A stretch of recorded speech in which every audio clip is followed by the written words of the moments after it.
Isang magandang Martes ng umaga sa lahat ng mga kasama natin sa ikalawang araw ng 60th UP National Writers Workshop. Bubuksan natin ang Session 3 sa pagpapakilala ni Vlad Gonzalez ng proyekto at proseso sa pagsusulat ni Edward Perez. Alamin natin ang mga sakit at pagkaistorbong tinatangkang ibsan ng mga dula sa proyektong Kisot.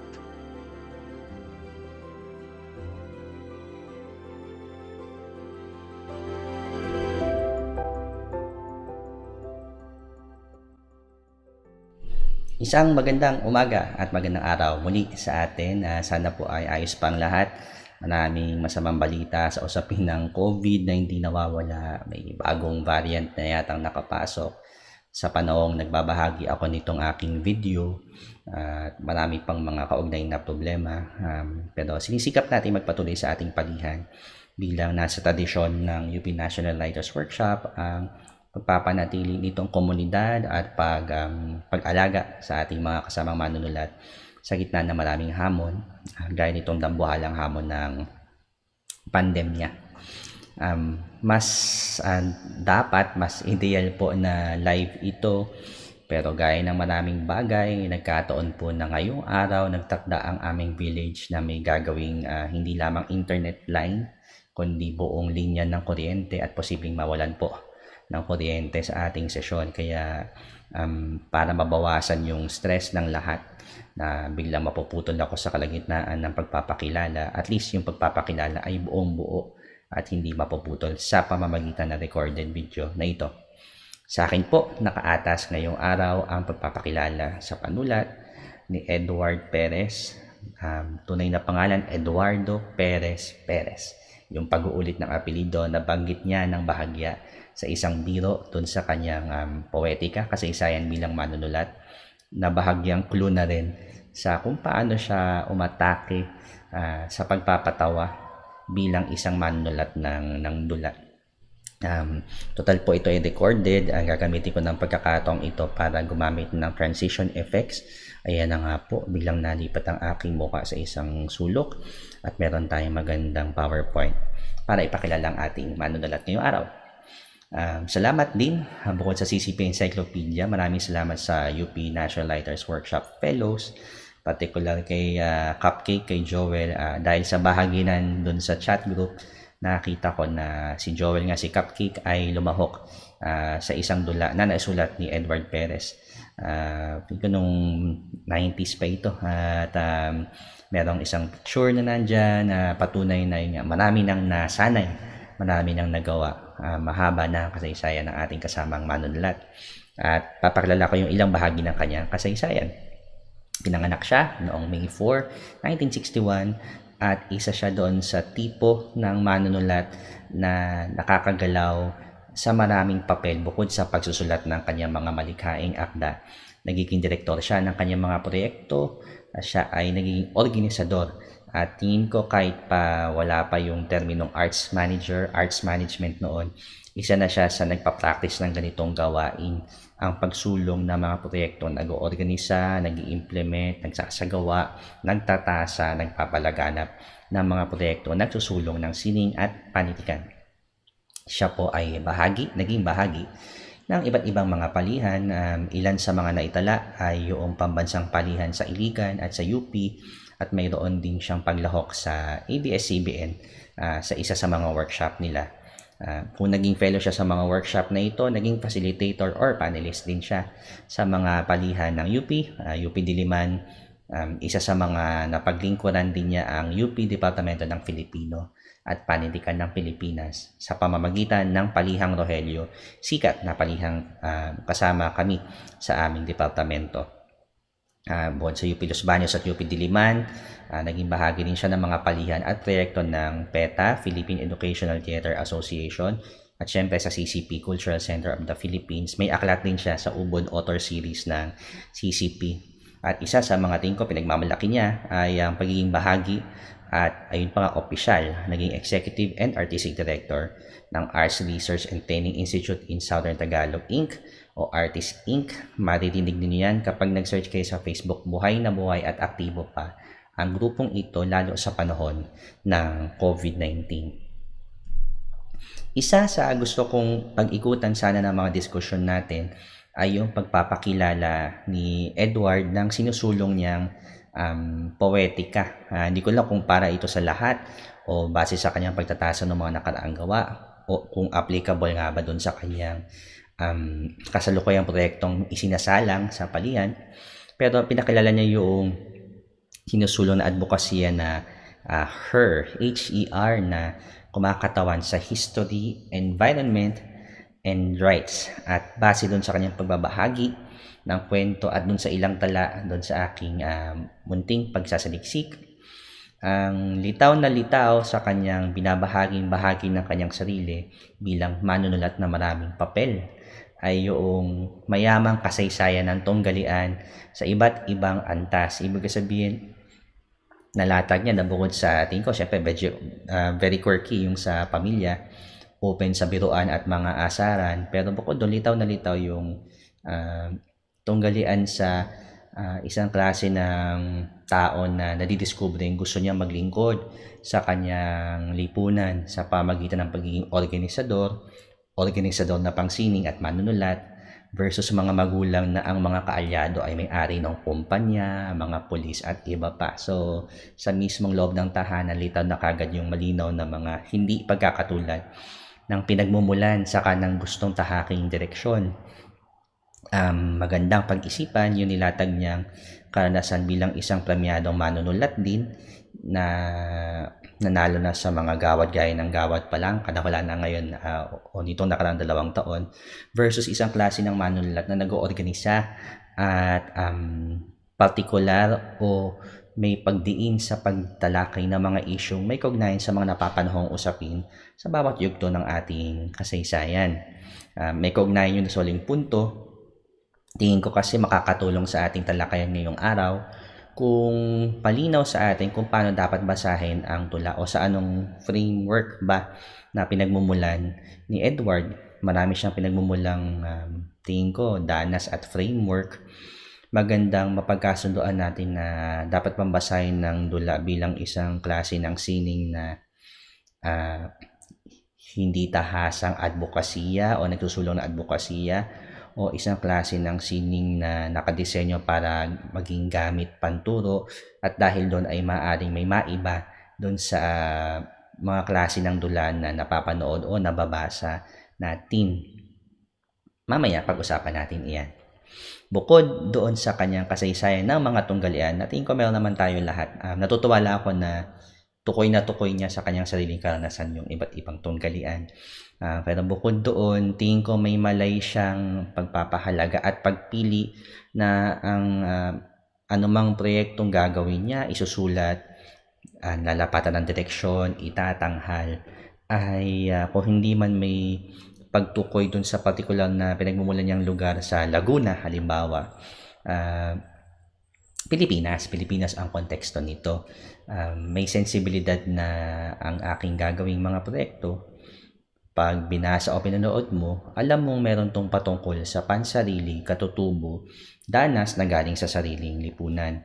Mayroon siya mga proyekto na particular sa halimbawa, mga istorya ang makikita mo pag ikaw ay taga Los Baños. May mga dulatok sa Makiling, may mga bersyon ng Cinderella sa isang particular na lugar sa Laguna. So pinili niyang gawan ng dula ito. May proyekto sila dati na nakasentro sa lugar ng Santa Rosa, Laguna. So may ganun siyang sensibilidad at sa isang mata naiingit ako bilang taga Laguna din, o mala taga Laguna kasi hindi naman ako doon lumaki. Pero tingin ko magandang isaalang-alang yan doon sa pagtingin natin sa lugar at sa siguro doon sa naispuntahan ng kanyang dula. Importante pang malaman kung ano yung crossing na tinutukoy doon, o hindi naman mawawala ang pagpapahalaga kung hindi mo alam na may crossing sa may Calamba, Los Baños area, at isipin mo lang na pwede itong maging crossing ng kahit na anong lugar. So magandang pag-isipan tingin ko. Bukod doon sa nakita kong kanyang kasaysayan bilang manunulat na maraming ginagampan ng papel, alam niya na ang dula, maraming likan sining pero particular sa dula, maaari itong maging daluyan, tagapamagitan medium ng pagmulat at syempre pagtuturo nga ng kung ano man yung advocacy na nais itawid. Isa sa konkretong patunay ay doon sa Artist Inc. Gumagawa sila ng mga syllabus, curriculum para sa papel ng dula bilang isang sandata, instrumentong maaari mong pag-aralan. Yung specifico, yung tiyak na checklist na nagawa nila o at least isa doon, yung likhan dula, improvisasyon sa sining pantanghala. Ngayon po, yung huling bahagi ng pagpapakilala ay yung paghimok o imbitasyon sa ating mga kalahok sa Zoom session at siguro para na rin sa mga nanonood na ilapat lahat ng naikwento ko, ilapat yung mga nabasa ninyo, pagkasunduin natin lahat ng ito sa inyong mga sariling pagbasa at pinagmumulan, patungo dun sa pag-check natin kung itong poetika ng Her na ito, History, Environment, and Rights, ay nailalapat din dun sa proyektong Kisot. May mga maaari bang linawin pa, may mga maiisip pa kayong ilatag ng mga mungkahi para maging mas matagumpay sa inyong pananaw ang proyektong ito. Ito ay proyektong may inaasahang 3 konkretong dula na lalabas. Pero dun sa ating session ngayon ay yung isa pa lamang yun nandoon, yung nasa patay na riles. Pero dapat tumutuhog to dun sa idea nga ng Kisot. Si Edward lang magsabi doon sa tamang bigkas. Pero sa pagkakaunawa ko, something tukol sa yung sting, parang gano'n, natusok. May sakit o kati na hindi mo maisantabi. Siyempre, yung imahe na isang insekto, pag natusok ka, tapos yung kinamot mo, sintomas siya ng isang bagay na mas malaki at hindi mo siya maisasawalang bahala. Yung isang naisip ko, para sa mga manunulat din, ilang beses nang nasabi sa tingin ko yung may suot kang sapatos o sandalyas, basta saradong footwear, at nagkataon na baka nakasabit ka sa jeep o may hawak kang maraming grocery o abala ka lang masyado, pero may maliit na bato o dumi o kung ano man na nasa loob ng paa mo na hindi mo maalis-alis. Minsan ganun daw ang pagkaistorbong dulot ng mga ideyang nais nating isulat akala mo maliit, pero may sapat itong pinsala para maistorbo ka at hindi makakilos doon sa pinaka-komportabling pagkilos na gusto mong gawin. At naisip ko pa nga, itong cutting ito at yung sakit ay nagpapakita doon sa mungkahing proyekto. May joke kasi nga doon sa kay Poleng na police na imbis na nilalanggam ang bota sa tamis ng lambing ng kanyang asawang si Lepong, baka raw ipis na kasi matagal lang hindi naalis at nabubulok na. So gusto kong mapag-usapan natin ngayong araw kung matingkad ba, malinaw ba kung saan pupunta itong pagkaistorbo o munting sakit na sintomas ng mas malaking karamdaman din, o may kulang pa, o may nais pa tayong malaman. Nailatag sa atin ni Edward sa kanyang poetika na malay siya at gusto rin niyang gumagamit ng kung ano yung napapanahon na issue sa kanyang pananaw base sa nag-iiba-ibang konteksto sa ating kasaysayan. Hindi ito ang unang proyekto may patungkol sa COVID-19 na bunga na nga lang ito ng inspirasyon ng una niyang mga pagbabasa via Zoom.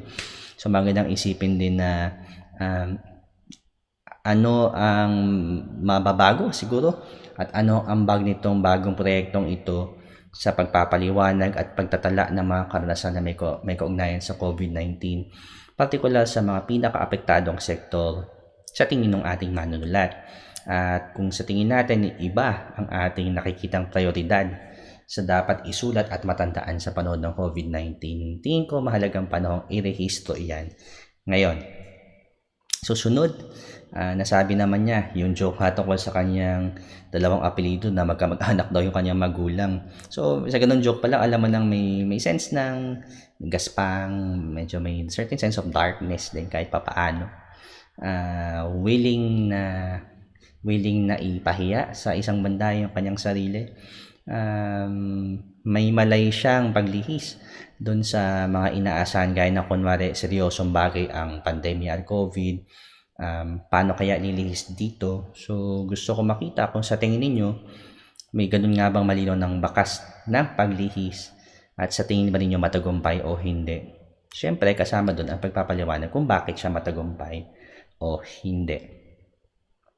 Doon sa buong dulang nakaharap sa atin ngayong araw, may tendensiya itong maging madaldal. Sa ilang bahagi tingin ko at interesado ako mapakinggan mula sa inyo sa usapin ng wika ng dula. Tingin nyo itong sinadyang haba ng mga dialogo at sa isang banda pagiging nakabase sa pag-uusap at dialogo ng dulang ito versus mas maraming pagkilos halimbawa. Ito ba ay klase ng piniling wika dahil sa ito ay nakadisenyo para maging instrumentong panturo? Kung hindi ito teaching material o hindi ito materyales na kunwari magtuturo sa mga karanasan o mga problema ng Pilipino sa panahon ng COVID, may magbabago ba? O kaya, pwede nyo na ilatag, mali ba na maglatag ang tagapagpadaloy na kunwari, ito ay teaching material versus kunwari, strict literary work. Dapat ba may paghahati? Dapat wala? Saan ako nagmumula sa inyong tingin doon sa pag-rehistro na may panawagan para sa pagkakahon, gayong maaari namang walang kahon in the first place. Tapos sa huli, kasi nga nabanggit na sa mob, disability, disabled pala yung anak, or at least may issue nga tungkol dun sa pagiging autistic. Maganda ilatag gaano tayong lahat kasensitibo sa usapin ng autism bilang isang bahagi ng pampanitikang proyekto. Angkop ba na iugnay ang autism bilang disability? May iba ba mas angkop na tawag dito? At alam ko syempre may mga kasama tayong panelists. Halimbawa, nandiyan si Ma'am Ana na isa sa bulto ng kanyang mga pananaliksik sa pagsusulat ng kwento ay may patungkol sa disability. So baka magandang mapakinggan din yung feedback niya tungkol dito. At sa iba ring mga may karanasan sa inyo sa pagsusulat na nasa ganitong paksa. Magandang himayin na gaano ba kalaki ang partisipasyon ng sakit na ito doon sa dula. Sapat ba sa inyo ang presensya o kawalan ng presensya ng tauhang may autism sa dulang ito? Necessary ba ito sa inyong pagtingin? May naiaambag ba ito dun sa kung ano mang mga sakit pa ang naisalakayin ng dula? So tingin ko sasapat na iyong ganong klaseng pagtalakay para mapaikot na yung ating pag-uusap ngayong araw. At sa puntong ito, bibigyan natin ng pagkakataon si Edward para magsalita saglit, magdagdag ng pagpapakilala sa kanyang proyekto, at mula doon, tutuloy na tayo sa diskusyon ng kanyang akda at poetika. So ilaman po, maraming salamat.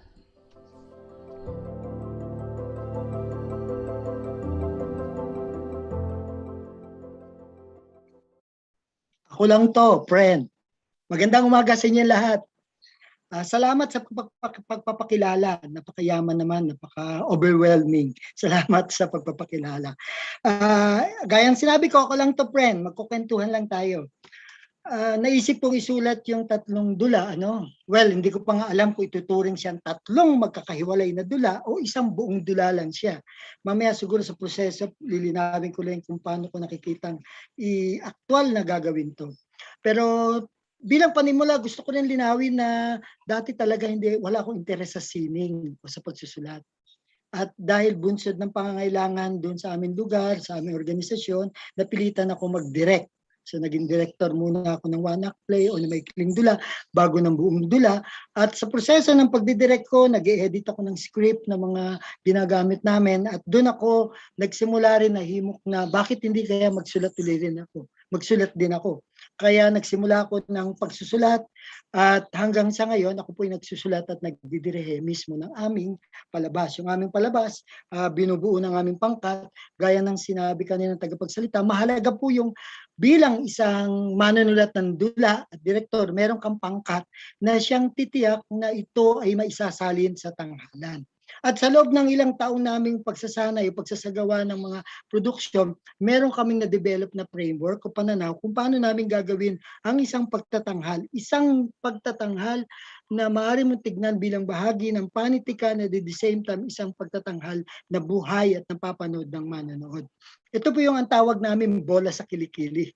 Yung aming pamamaraan, yung aming filosofiya ay bola sa kilikili kasi we started with exaggeration. O, nagpapalabas ka sa plaza, magpapalabas ka sa linang o sa bukid. So kung saan saan nakalagay yung tao para maramdaman, siyempre kailangan mong exaggerate. Kasi nagiging ang bukang bibig nun ay bola sa kilikili, bola, exaggerate. But later, of course, we found out sa proseso ng immersion ng paglubog sa komunidad, makikita mo lang yung usapin ng kaalaman, aksyon sa buhay ng tao ay hindi mo lang malalaman sa exaggeration ng galaw, kundi doon sa pagkilala doon sa wika na ginagamit nila. At mayaman itong wika sa metapora na nagpapahayag ng kwento. So para sa amin, bilang framework, o pananaw ang bola sa kilikili, tinitingnan ng sining at pagtatanghal bilang pangunahin sa lahat, pagkukwento. Isang pagkukwento ito. Tinitingnan namin bilang kwento ito ay buhay. No, it's alive. Sa bawat komunidad, nandun ang pagkukwento. It's life. Life in the sense, it is buhay in the sense that it is part of the meaning-making processes of the community. Ito ay isang bahagi kasangkapan nila sa pagbibigay ng pakahulugan sa pang-araw-araw na buhay. At sinasabi ko rin, higit pa sa buhay, o more than life. Kasi dito mo makikita yung kung paano sila nabubuhay, kung paano mo tinitignan ang kanilang kabuhayan. Halimbawa, kadalasan kung titignan natin, paano ba natin hubugin ang bida ng isang dula? Sa isang komunidad, lalo na sa rural area, mahalagang makita yung konsepto ng bida at bayani sa komunidad ay hindi mo mapag-iwalay. Ang bayani ay representasyon ng isang taong nagtataglay ng mabuti, magandang asal na gawi, na panlabas na asal na nakaugat sa kanyang panloob, na kagandaang loob. So mahalagang maunawaan yon kung paano talaga gumagalaw yon o kumikilo sa isang komunidad. Ikalawa, bilang kung pagkukwento, ang sining at pagtatanghal ay negosyasyon ng mga images o sabihin natin ng insights o yung negosasyon ng tinatawag na yung kahapon, diglap diwa o kaya negosasyon ng tinatawag na larawang diwa. No, meron kang gustong ipahayag mula sa iyong natuklasan pero kailangan malikain mong maisasalin to sa isang anyo para makarating at yakapin o angkinin ng makakabasa, makakapanood. Subalit hindi ka agad mayayakap, matatanggap ito kasi maaring magkapareho, magkaiba ang inyong konteksto, magkapareho, magkaiba ang inyong wikang ginagamit. Mahalaga ito para sa ganon, para masabi mong ito na nga ang pakahulugan ng inyong pinapalabas at tinatanggap ng manonood, nagkakaroon ng negosasyon sa pagitan ng pagtanaw ninyo at pagtanaw ng manonood. Ikalawa, hindi sapat ang isang pagtatanghal ng hindi pinapalabas. Sa aming palabgay, ang nilikha naming obra ay dapat, ang isang script ay dapat na nasusubok na ipapalabas. Ganap ang palabas kapag naitatanghal. Ngayon, sa proseso ng pagtatanghal, paano pagtanaw namin? Parang dingding yan eh. Sa linang o sa bukid, makikita mo malaking iwang ng mga bahay. Pero dito sa medyo syudad, maliliit ang butas. Ang panonood ng palabas ay parang pinapahintulutan mo ang manonood na sumilip dun sa butas, dun sa dingding ng kapitbahay at makita yung kwento. Pero sa proseso ng kwento, paninilip niya, mabubulabog ito ng isang tauhang maaring magsilbing tagapagsalaysay, kadalasan tagapagsalaysay ang tawag namin, na siyang bumubulabog, na siyang nagtataglay ng mga may saysay, na nagbibigay ng pakahulugan ng mga eksena. Kaya kung minsan may tendency na madaldal o may ibang pagpapalalim ang kahulugan ng mga eksena. Mahalaga yung paggamit ng itong tagapagsalaysay o itong tauhan na para bang kinokonsensya ang manonood sa kanyang pagsilip. Ito bang nakikita mo ay buhay sa lipunan? Ito bang nakikita mo ay nararanasan mo? Ito bang nakikita mo sa butas ay isang pagpapahayag no kaya namin baguhin ang kwento ng aming kwento, pwede mo rin bang baguhin ang kwento ng lipunang iyong kinagagalawan? So given that we were able to develop, actually, I always associate this performance, this material with my group kasi sila yung magpapalabas, in fact, sila yung nagpapalalim nito. Nagsisilbi akong direktor, pero bilang tagapagpadaloy din na direktor na pinoproseso ko yung pagtingin ng aking mga kalahok sa produksyon. May 3 dula na bubuuin ito. Hindi ko pa matansya kung ito'y 3 independent, kayang tumindig na dula, or to some extent kayang tumindig dahil may pagka-episodic na pag pinagsama-sama mo makukompleto. Yung una, yung Patay na Riles, ito yung kompletong na-submit ko na. Babaeng pulis si Pauling, habang teacher naman ang kanyang asawang si Lepong. So naganap ito sa panahon na may pandemic, nakatira sila sa tabi ng Riles. Marami silang pag-aagam-agam, marami silang mga pangarap.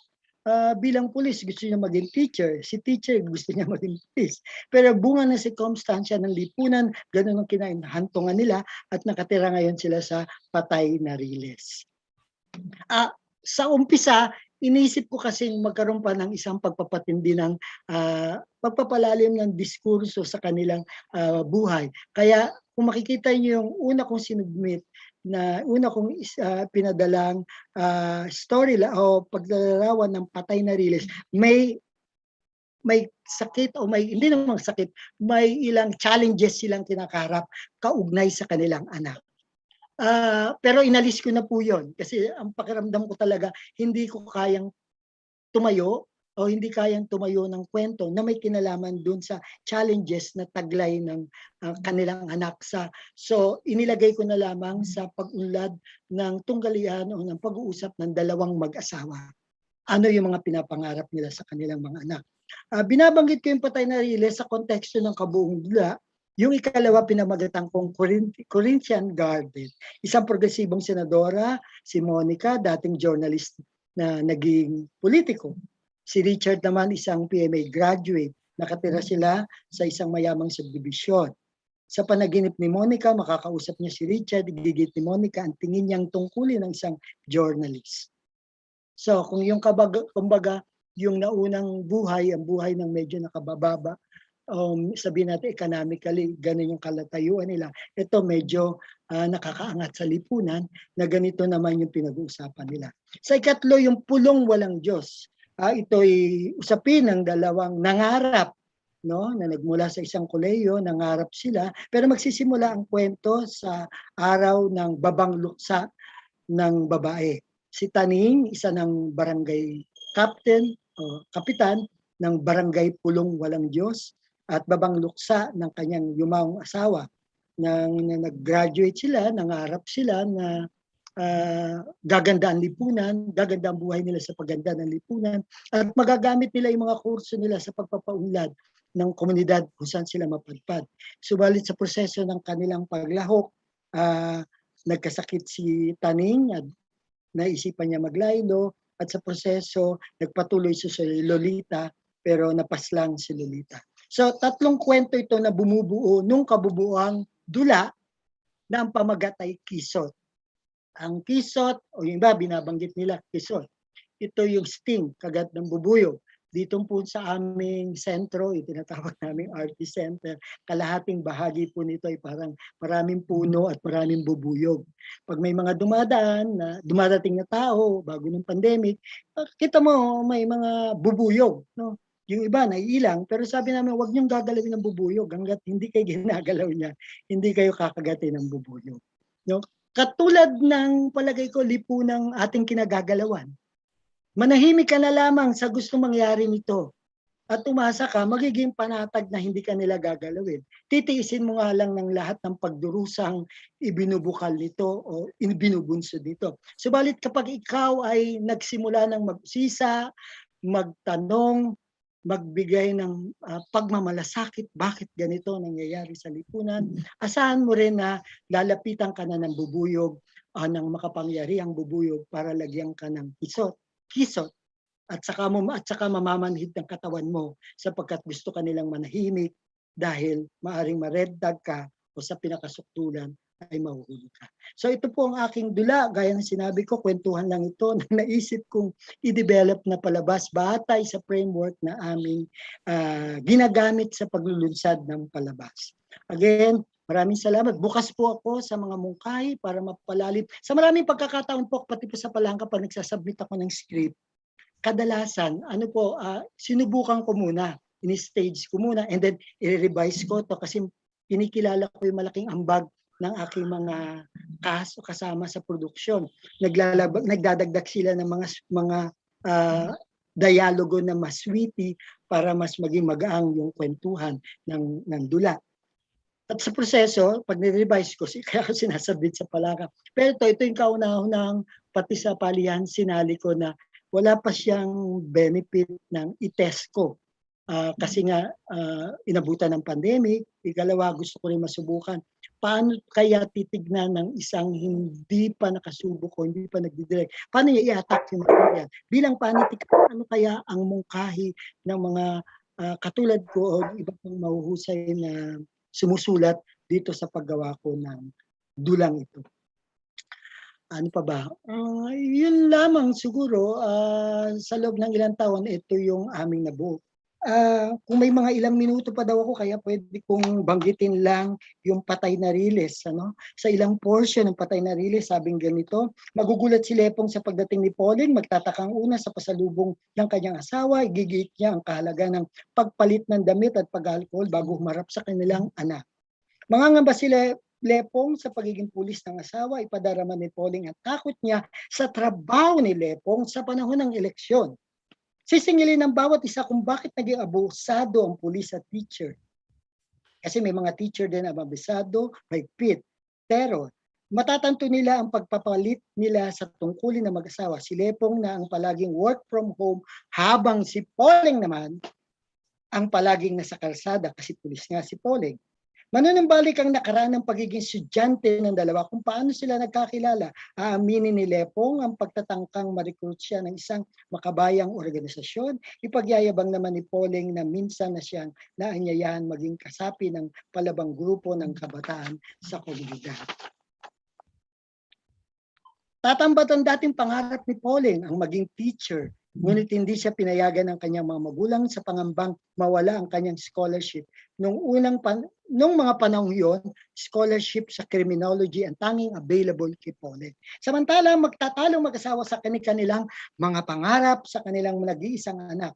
Gugustuhin ni Lepong na maging teacher din ng anak na lalaki, susunod sa kanyang yapak. Ayaw niyang maranasan ang nararamdamang pangamba sa tuwing nasa kalsada ang kanyang asawang si Pauling.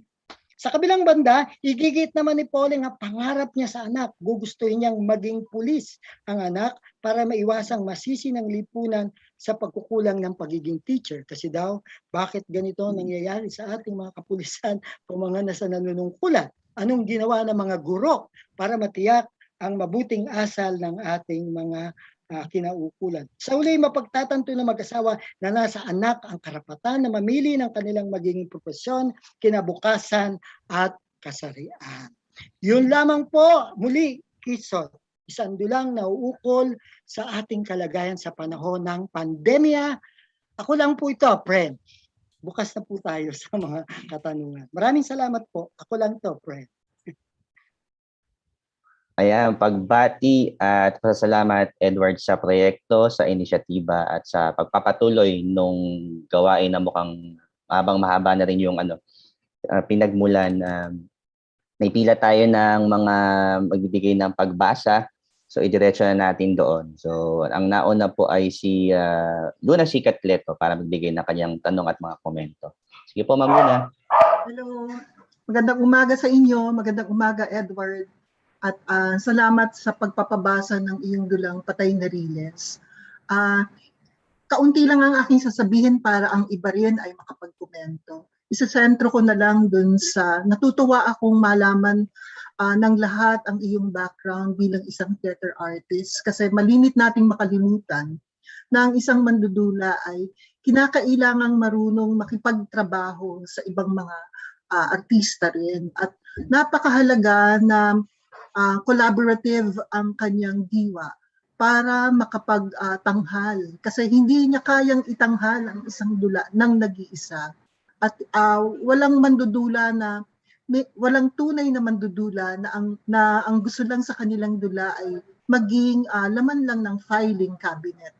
So, napatunayan mo sa iyong background na kailangan makipag-collaborate ka. Pero more than that, ang nakikita kong halaga rin ng pag-uusap natin ngayon tungkol sa iyong dula ay gina-ground mo ito na dapat ay napapanood ng karaniwang tao, ang masa na tinatawag, at yung pagkakilala sa kanila ay mahalagang sangkap para maunawaan ang iyong trabaho. At mula doon, ako tutuntong sa aking napuna sa iyong dulang Patay na Riles. Close to heart sa akin ang paksa ng iyong dula dahil pinatutungkulan nito ang unforced, parang may sense of captivity o pagkabihag ang mga tauhan sa isang espasyo kahit na nakalalabas ang isa sa mga tauhan sa kalsada. At ang tinutukoy ko doon ay si Poleng na pulis. At sa pagpapasimula ng iyong dula, nakuha mo o nahagip mo ang isang pangkaraniwang eksena ng mga taong lumalabas para magtrabaho, gawin ang kanilang duty, vis-a-vis ang mga taong magtatrabaho na lang sa loob ng kanilang tahanan. Tulad ng iba, marahil, itinatanong ko kung anong saysay kung bakit ginawang autistiko ang kanilang supreme. Kasi alam mo naman, hindi ba kapag sumusulat tayo ng dula, kapag yung klasiko may baril sa mesa, etc. Pero ito ay tauhan siya yung autistikong bata at pinili mong patahimikin siya. Samantalang, ang dami niyang maaaring maging pakinabang. Pasensya na parang kapag tinutukoy ko yung tauhan, props lang siya, di ba? Pero sa pagkakasulat kasi nung kasalukuyang draft nito, ang basa ko dito kaya tahimik yung bata ay dahil sa estilo mo nga sa pagsusulat, parang bukas pa siya sa improvisasyon na kung saan ang gaganap na mga tauhan nito ay hahalaw ng kanilang mga palagay kung meron ng presensya ng isang autistikong tauhan. Rinirekomenda ko na magkaroon ng hiwalay pang pananaliksik sa kalagayan ng mga autistikong tauhan dahil tulad ng alinmang kondisyon, human condition natin, ito ay naitatakda rin ng mga alam na nating mga parameters ng uri, parameters ng lahi, parameters ng sexualidad, which you are very much aware of. Tungkol sa dialogue na nasulat mo, well, first of all, gusto ko yung pagpapangalan mo, Poleng at Lepong, parang paglalaro. May laro yung dula, may humor yung dula. At times, tulad nga ng naobserbahan ng iyong moderator, dahil nga hinahagip mo yung pangkaraniwang kamalayan, lumilitaw, syempre, dapat siguro, no?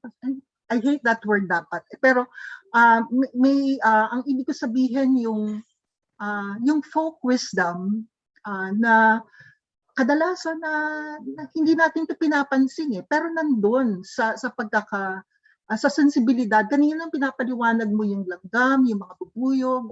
Ano yun folk wisdom yun At pusa siyang lumilitaw dun sa iyong teksto. Nahirapan lang ako, to be honest, dun sa palitan ng dialogue. At times, parang statiko siya. Na tingin ko, maari mo pang ma-improve kung, yun nga, pakinabangan ang presensya ng isa pang tauhan dun sa silid na yon at umangat ang usapan bukod pa dun sa may parang panunumbat sila na wala na silang intimate time at para bang nagkaroon sila ng reversal ng roles. Yun na muna para magkaroon din ng puwang ang komento ng iba. Salamat. Maraming salamat, Ma'am Luna. Na-excite po ang ating mga playwright. Maraming playwright nga pala sa Zoom room na ito. Pati yung aso ko sa likod ay ano, excitement. Kaya po may kumakahol ng bahagya. I-alternate po natin sa panelists at yung workshop fellows para rin po, para maiba naman. So, si Layeta Bukoy po ang pagsaytay natin, tapos si Sir Eugene po ang isulat natin. Sige po, si Layeta muna. Hello, Mr. Edward. Nakakatuwa, nakakaaliw, no, yung patay na Riles. Siyempre, hindi ko makakomentaryahan yung dalawa niyo pang dula na kasama dito sa proyekto kasi nga nasa synopsis level pa lamang dinedevelop niyo. Pero ito, meron ng at the very least, we have a complete draft. Doon lang sa sinabi niyo kanina tungkol, o yung pagbabahagi ninyo tungkol doon sa inyong poetika, kasama na rin na naging poetika na ito ng inyong grupo na artist, nakakaaliw yung ipinoposisyon nyo, yung manonood bilang parang mga peeping tom, di ba, nakasilip lang sa butas, o kaya parang mga viewer. Pero, syempre, pag nakasilip ka, tatagal ka ng 30 minuto hanggang mga 45 minutes na siyang kalimitang duration o running time ng isang one-act play kung interesado ka doon sa napapanood mo o doon sa nakikita mo doon sa butas. No? Doon lumalabas yung nabanggit na rin kanina tungkol doon sa usapan o diskusyon ng dalawang tauhan. Parang yung kahapon, di ba nabanggit kahapon yung talking heads. So ito, isang pagpapakita na ito, di ba, talking heads sila. Pagdating sa dula, isa yung talking heads sa iniiwasan, supposedly. Pero dahil nga masyado malikhain ang ating mga mandudula, meron na rin mga nagpakita, meron na rin, di ba, na nagpakita na, okay, gagamit ako ng talking heads and I'm gonna show you na it may work. No, di ba, halimbawa top of my head ngayon, si Beckett, di ba, meron siya yung Happy Days na literal na talaga silang talking heads kasi nakasubmerge eh. No, so, di ba, naka-buried waist deep sila sa sawdust. So, syempre, hindi sila makakagalaw. So, technically, di ba, talking heads. So, wala na silang stage business but to talk. Dito, tingin ko naman, napakamalay nyo naman na magkaroon ng stage business. Kaya yun yung pang-break nyo. Yung kay may pupunasan, katitignan yung sa pader, di ba, mga ganon. So, nagbibigay kayo ng mga stage business. Ang problema lang, when we're talking of talking heads, hindi naman yung literal na kasi beyond the literalness na mga ulo lang silang nagsasalita dyan. Meron din tinatawag na hindi lang ang action, di ba, sa dula, hindi lang naman siya action pagdating dun sa ginagawa literally nung tauhan doon sa stage, pero action nung plot. Yun siguro yung hinahanap, yun siguro yung hinahanap ni Ma'am Luna, na kailangan may action yung plot. Pero babalikan ko uli na pwede ba na walang plot or manipis yung plot? Of course, alam na alam nyo to kasi nga, di ba, ito yung mukhang kasama dun sa poetics nyo, di ba, yung nilalabanan yung Aristotelian eh, di ba? So parang pwede naman walang plot, di ba? Bakit yung Godot walang plot? But ang problema kasi, how do we do it?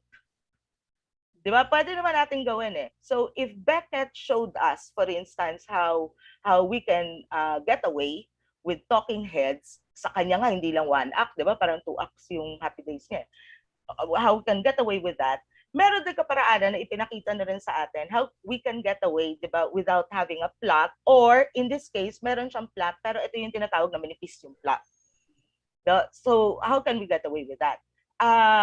Napupunta tayo doon sa isang point na rin about characters na ang sabi nyo kasi kanina, tinitignan nyo o pag binuo nyo yung characters, humuhugot kayo doon sa pananaw, di ba? Doon sa punto de vista o doon sa pananaw ng miyembro, di ba, ng komunidad, kung saan kayo nagsusulat o kung ano yung milieu, no, nung inyong play.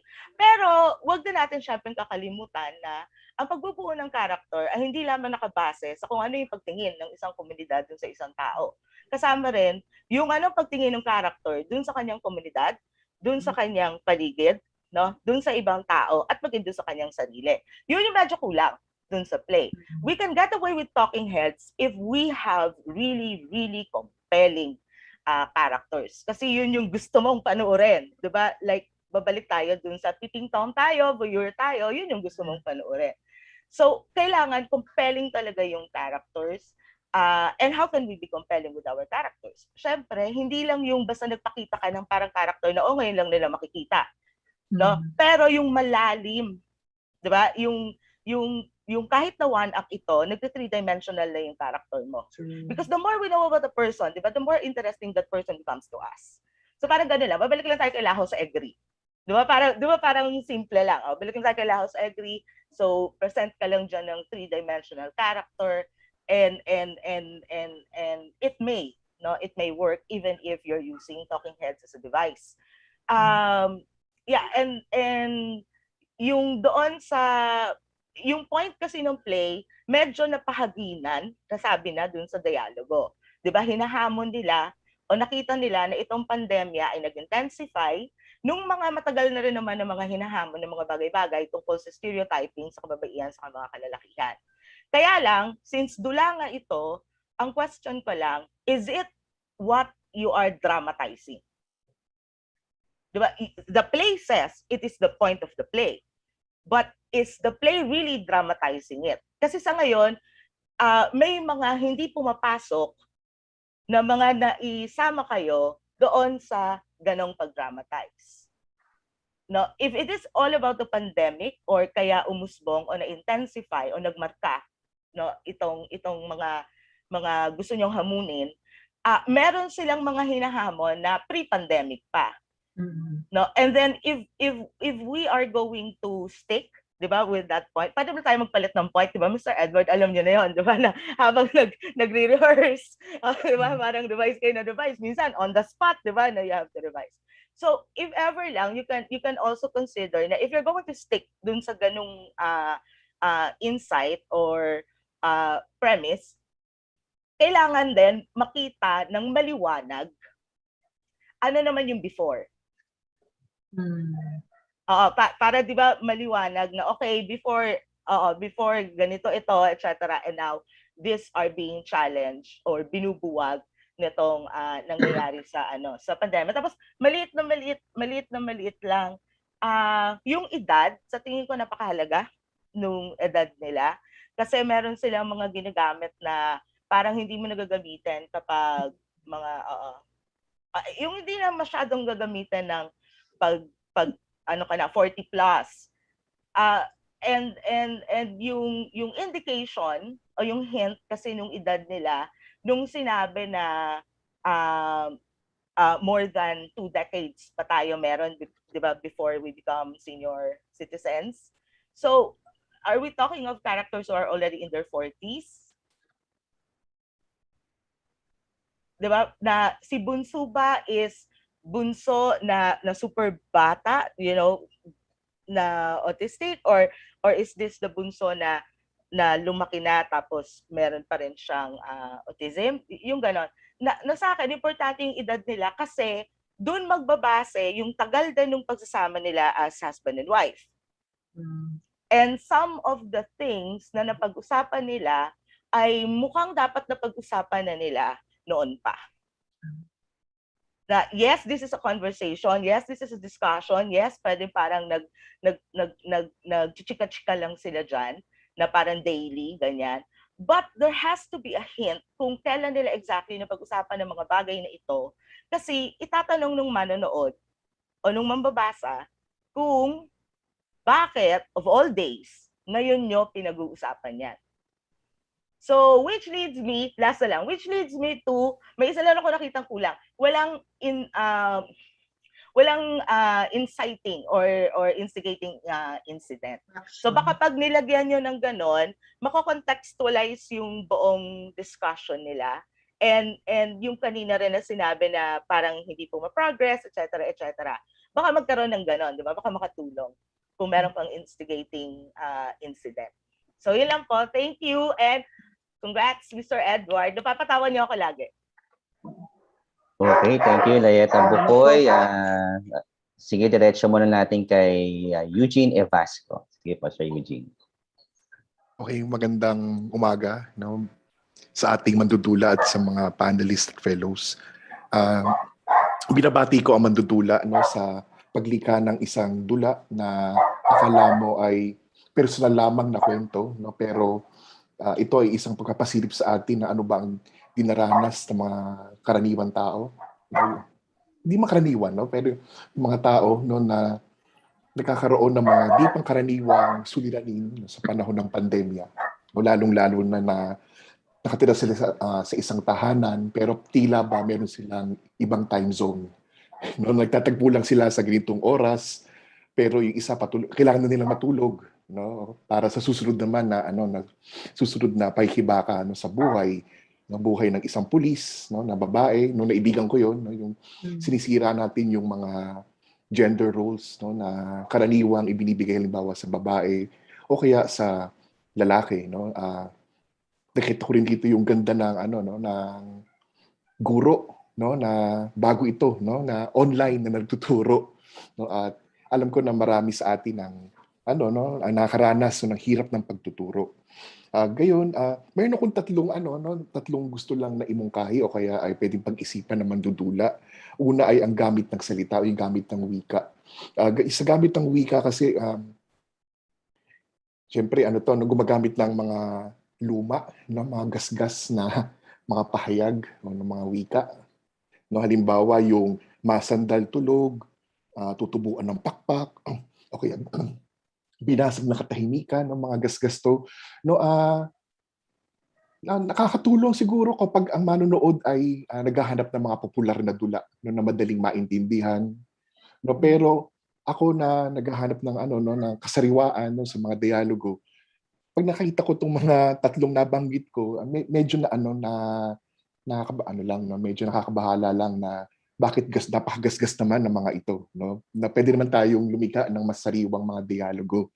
No, kaugnay sa dialogo ding ito, no, medyo nalilito rin ako sa pabago-bago ng tono ng wika o mga register ng wika, no? Merong mga wika na ganito, mga gasgas, koleksyon sa unang bahagi. Tapos sa bandang huli, meron ng mga pagpapalit, no, yung mga esme, gano'n, na napaka 70s, no, late 80s, no, yung pababaliktad.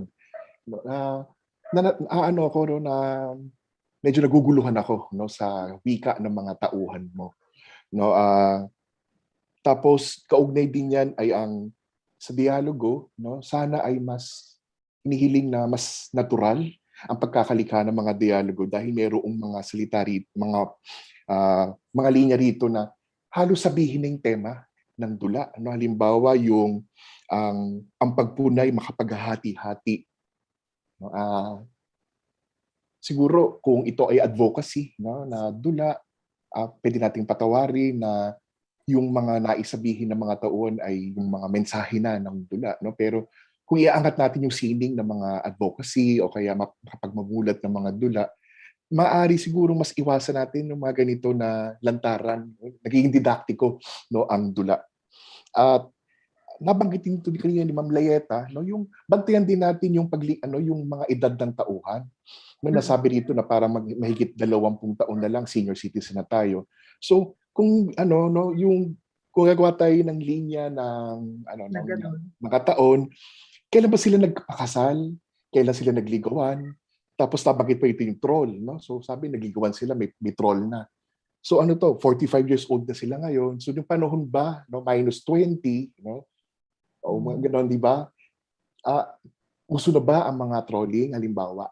No? So bantayan po natin, no? Maaaring kakamali ako sa aking pagbasa, no? Pero bantayan po natin na hindi tayo ako bilang mababasa, no, hindi ko pagdududahan yung mandudula sa paglikha ng timeline no, ng mga tauhan. Kaya sila yung kasaysayan din ng mga tauhan. At panghuli ay medyo hindi ako medyo hindi ako komportable doon sa isang linya ng ng dula na dahil mababa ang grade niya, siya ay nag-teacher. You know, maaring totoo 'yan no sa maaring totoo to na kapag medyo mahina ay magtuturo na lang pero hindi empowering no sa mga dula. No, lalo na kung titingnan natin ito bilang isang dula na edukasyonal na gagamitin sa mga pagtuturo o kaya makapangihimok no sa mga manonood, sa mga mag-aaral. No, yung sasabihin na bababa ang grado ko kaya nag-teacher ka na lang. ito na yung mga problema natin, no, sa mga pelikula halimbawa na napanood natin, no, na binabanggit lagi na kapag bobo ay magturo ka na lang o mag-education ka na lang. So sana po maiwasan po natin yung mga ganyang klaseng pag-uulit ng mga pagkakamali ng mga dating mandudula o scriptwriter. Thank you, Sir Eugene. So bago tayo umusad sa kasunod, 3 punto lang. Nakakatawa pag alam mo may training sa playwriting yung tao. Parang yung modo talaga, sige, bring it on lang guys. Parang tambak nyo lang. Carry ka. So madalas kapag shot yan dula, gano'n. Kaya Timo, chill na chill lang si Edward ngayon kasi nga tatanggap niya yung mga komento, alam niya ang part ng proseso at I'm sure mamaya may ilan siyang sasagutin, may ilan na okay na, parang noted at i-apply sa staging. Pangalawa, maganda ring i-note na bilang proseso nga ito, naharap naman na sa atin na sinulat sa proposal na may autism part, nabanggit na nga rin ni Miss Ana sa chat box na somewhere doon sa proseso hindi ito magtatayo, hindi mag-work. So bitawan ko muna yung tukol sa autism. Kaya doon sa project wala na siya. Tapos ano pa yung pangatlong punto? Pangatlong punto, wala pa nakakapansin saka wala pang may issue so far na doon sa imahe ng naninilip. Kala ko kasi at this point may mag-bring up na parang weird yun na 45 minutes na siyang sinisilipan tapos wala pa rin naiirita. So baka lang may gusto mag-pick up later. So, kung hindi, okay lang po. Next po, si Miss Maryanne. Maryanne Moll. Good morning. Ang nandito sa notes ko, parang hindi pa ito nare-raise.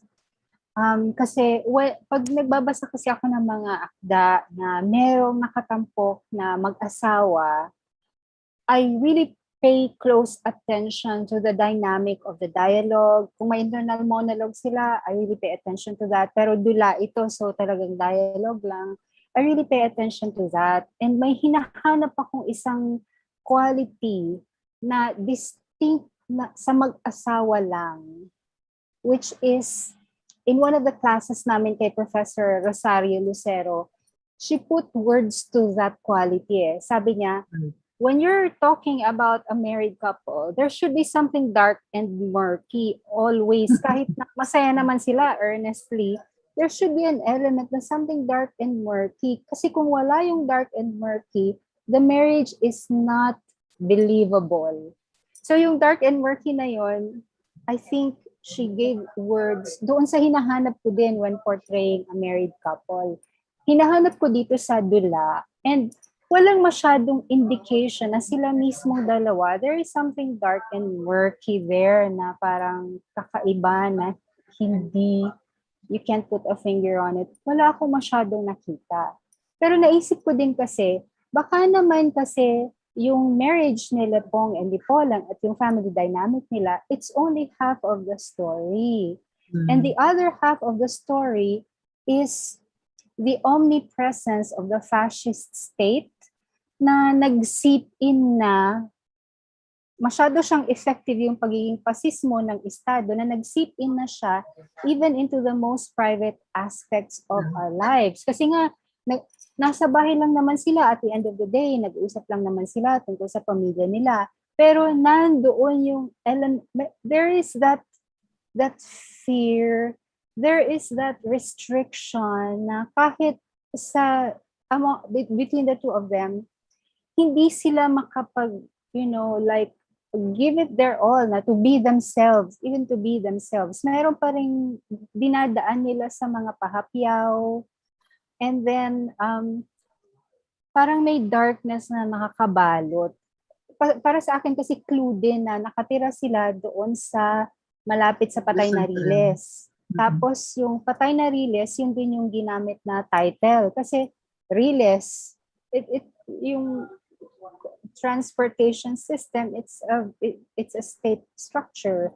So parang clue din sa akin yon. So I'm thinking, is this the intention na may dalawang layers ng story, may mag-asawa tapos may nakakabalot sa kanila?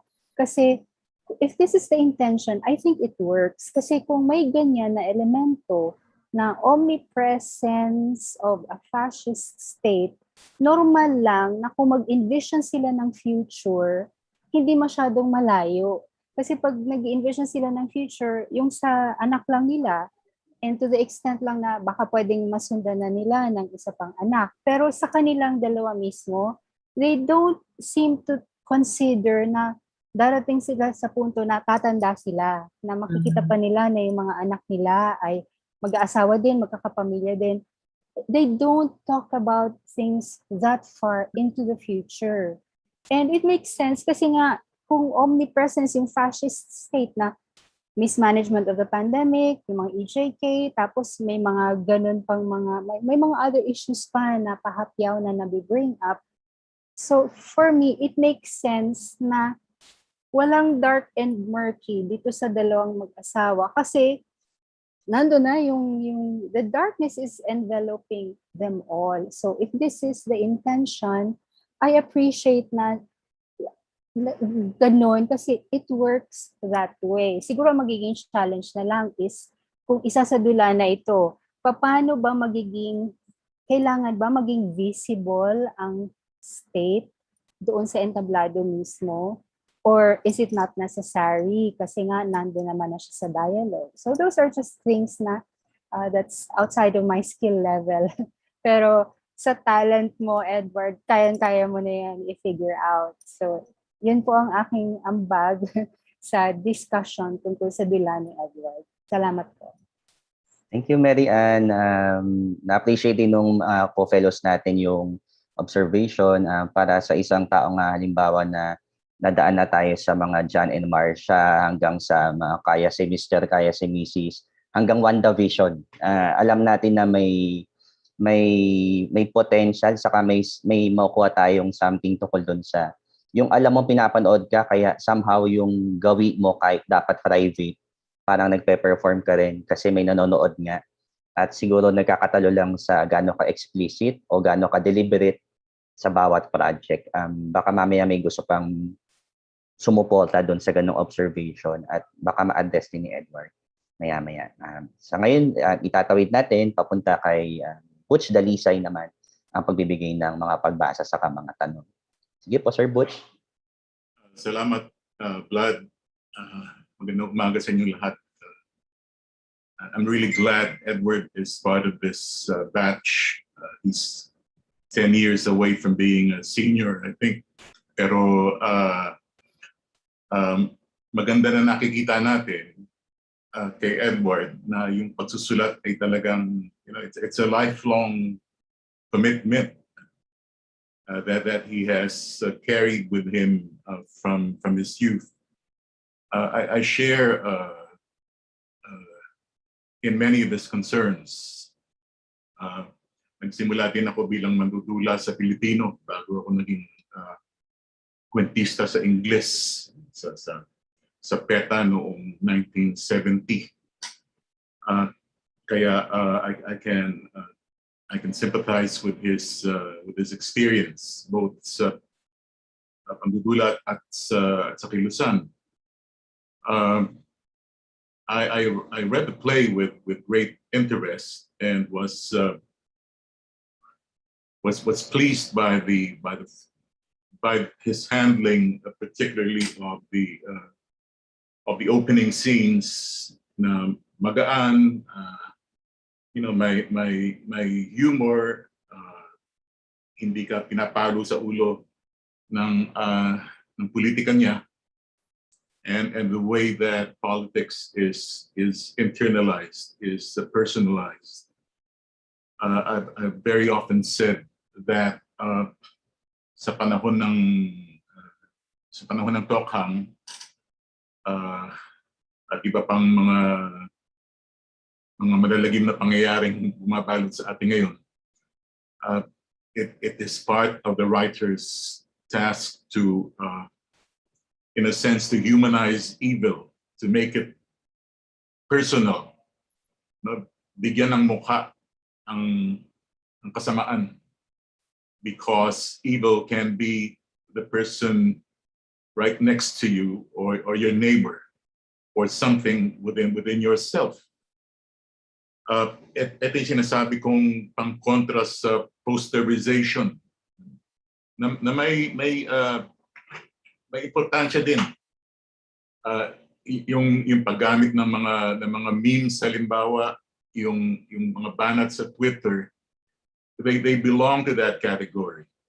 But our task as creative writers, as playwrights and novelists, I think our task is more complicated than that. It is really to give a human face and voice to what is wrong in society, and the playwright has a great opportunity to do that. I don't have much of a problem with the two-person setup here. I've written two-person plays myself. I do agree with many of the previous comments that, as Leah put it, we need some kind of instigating action here, or some concrete crisis that the couple's exchange can be kind of anchored on, not necessarily involving themselves, but possibly someone else. Gulo sa neighborhood nila, may nadukot, whatever. The one point that I really like to focus on, which for me was a kind of a letdown, was towards the end when Lepong says, biktima lamang tayo ng isang sistema. And that is something that I will kind of argue with both in terms of the drama of the piece, in which sense it's a kind of abject surrender, and philosophically, I mean, of course, this is the playwright's choice, but to say that we are just victims of the system, and that line can probably be used for all your works in this workshop if you wanted to. To say that, I think, offers little possibility of, again, of individual action. And I say that this is, again, a philosophical dissent, because that might not be the way you think, or the way you see things. Pero what I am looking for is what can be, and I think ang pinaka-useful magagawa natin, even from a political point of view, is what can the individual person and citizen do in an oppressive society like this? Because that is empowering. Ayun ang hinahanap kong mensahe, na kahit sa sariling buhay mo, kahit sa sariling kanayunan mo, mayroon ka pa ring magagawa. There are many forms of resistance. Even survival itself is resistance. And that for me is not a fake hope. That is in fact our only hope. For those of us who do not believe necessarily that institutions like certainly not the government, not the church, not some party will save us. Where is that resistance from within oneself? Kaya ayun siguro yung angulong gusto kong i-explore pa ni Edward. Lalong-lalo na kung gusto niyang maging mas political itong trabaho. Hindi lang yung, and I will say this over and over again during this workshop, hindi lang yung paglalahad ng kasamaan sa ating lipunan. Alam na natin yun, nakikita na natin yun eh. Pero anong magagawa ng individual para kalabanin yan? Para tumayo para sa kanyang sarili? How do we find the courage to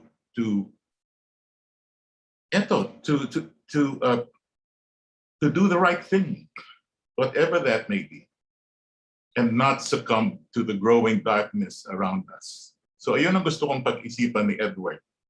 It's more than technique. It's really an outlook on life and society. Salamat. Salamat, Sir Butch.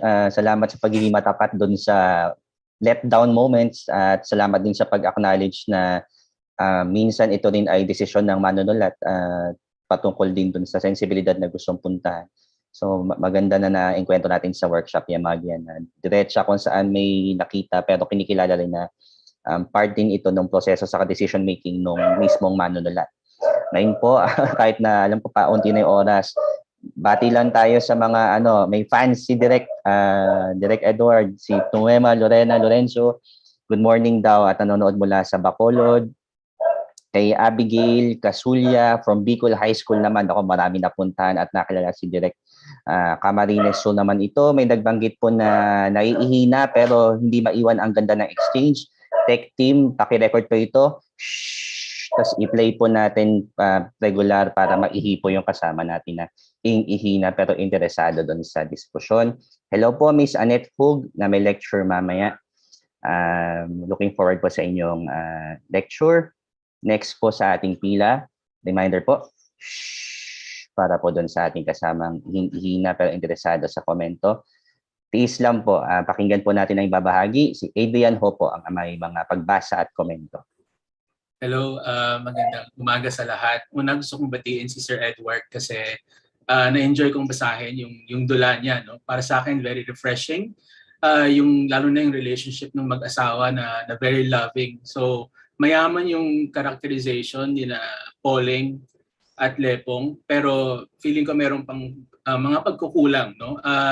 Gusto ko yung pagbasag sa gender roles and stereotypes na nabanggit din naman ni Ma'am Luna kanina at ni Sir Eugene. There's something new and fresh in the way Sir Edward attacks or approaches the subject matter. There's something appealing about the lightness nung dynamic nila juxtaposed with the heaviness of the world. Kung ano yung mga nangyayari sa lipunan. Pero para sa akin, pwede pang mas paigtingin yung characterization nga ni Pauling at Lepong at saka mas maging malinaw yung conflict. Hindi rin kasi, in terms of characterization, hindi malinaw sa akin yung tindig nung dalawa sa mga nagaganap sa lipunan, lalo pa na frontline workers sila, isang pulis at isang guro. Gaya din ng sinabi ni Layeta kanina, yung the action should be moving forward rather than them talking about their past. Parang nostalgia trip kasi yung nangyari at dun sa may mga parte sa dula na ganun yung nangyari. So makakatulong na maging malinaw yung conflict. Habang binabasa or pagkatapos kong basahin yung dula, may naisip akong posibilidad na pwedeng i-pursue or explore ni Sir Edward. Paano kaya kung yung isa sa kanila ay supportive sa gobyerno at yung isa ay hindi? So ngayon, magtatalo ang dalawa, yung mag-asawa dahil magkaiba sila ng political na tindig. Kasi magandang maipakita ng dula kung paano pinasok at nilamatan ng politika ang isang pagsasama, ang isang marriage. But then, naisip ko din na baka kasi hindi yun yung intention ng dula, or at least hindi yun yung vibe na gustong ibahagi ng dula. Kasi para sa akin, isa sa mga appeal ng dula is how refreshingly loving this relationship is despite the challenges. So mag-work pa din naman, I think, if they weren't directly opposed politically. But I feel na it would be more compelling to see how this marriage is tested. Na parang feeling ko hindi natin masyadong nakita kung paano na-test yung relationship nila. So ang challenge is paano mapapalutang ang conflict or at least yung tension sa pagitan nila without necessarily resorting to them hating each other. So halimbawa, baka pwedeng may police killing na namang naganap or may aberya na naman sa DepEd at yun yung naging sanhi ng kanilang diskusyon o tunggalian ng mag-asawa. Baka ito yung inciting incident na hinahanap ni Layeta. in the end, nanaig pa din yung pagmamahal at commitment nila sa isa't isa na hindi matitinag ng politika o ano pa mang problema sa lipunan ng kanilang samahan at yung integridad ng kanilang pamilya. Yung messaging ni ng Dula, I think baka medyo problematic for some people. Kasi yung messaging is parang okay lang ang mga bagay-bagay basta nagmamahalan tayo. Parang I feel like baka missed opportunity ito na mambulabog. Katulad nung sinabi mo kanina sa presentation mo na gusto yung grupo ninyo, yung pangkat ninyo gustong gumawa ng mga dula na mambubulabog. I feel like itong dulang ito may ganung potential na mambulabog.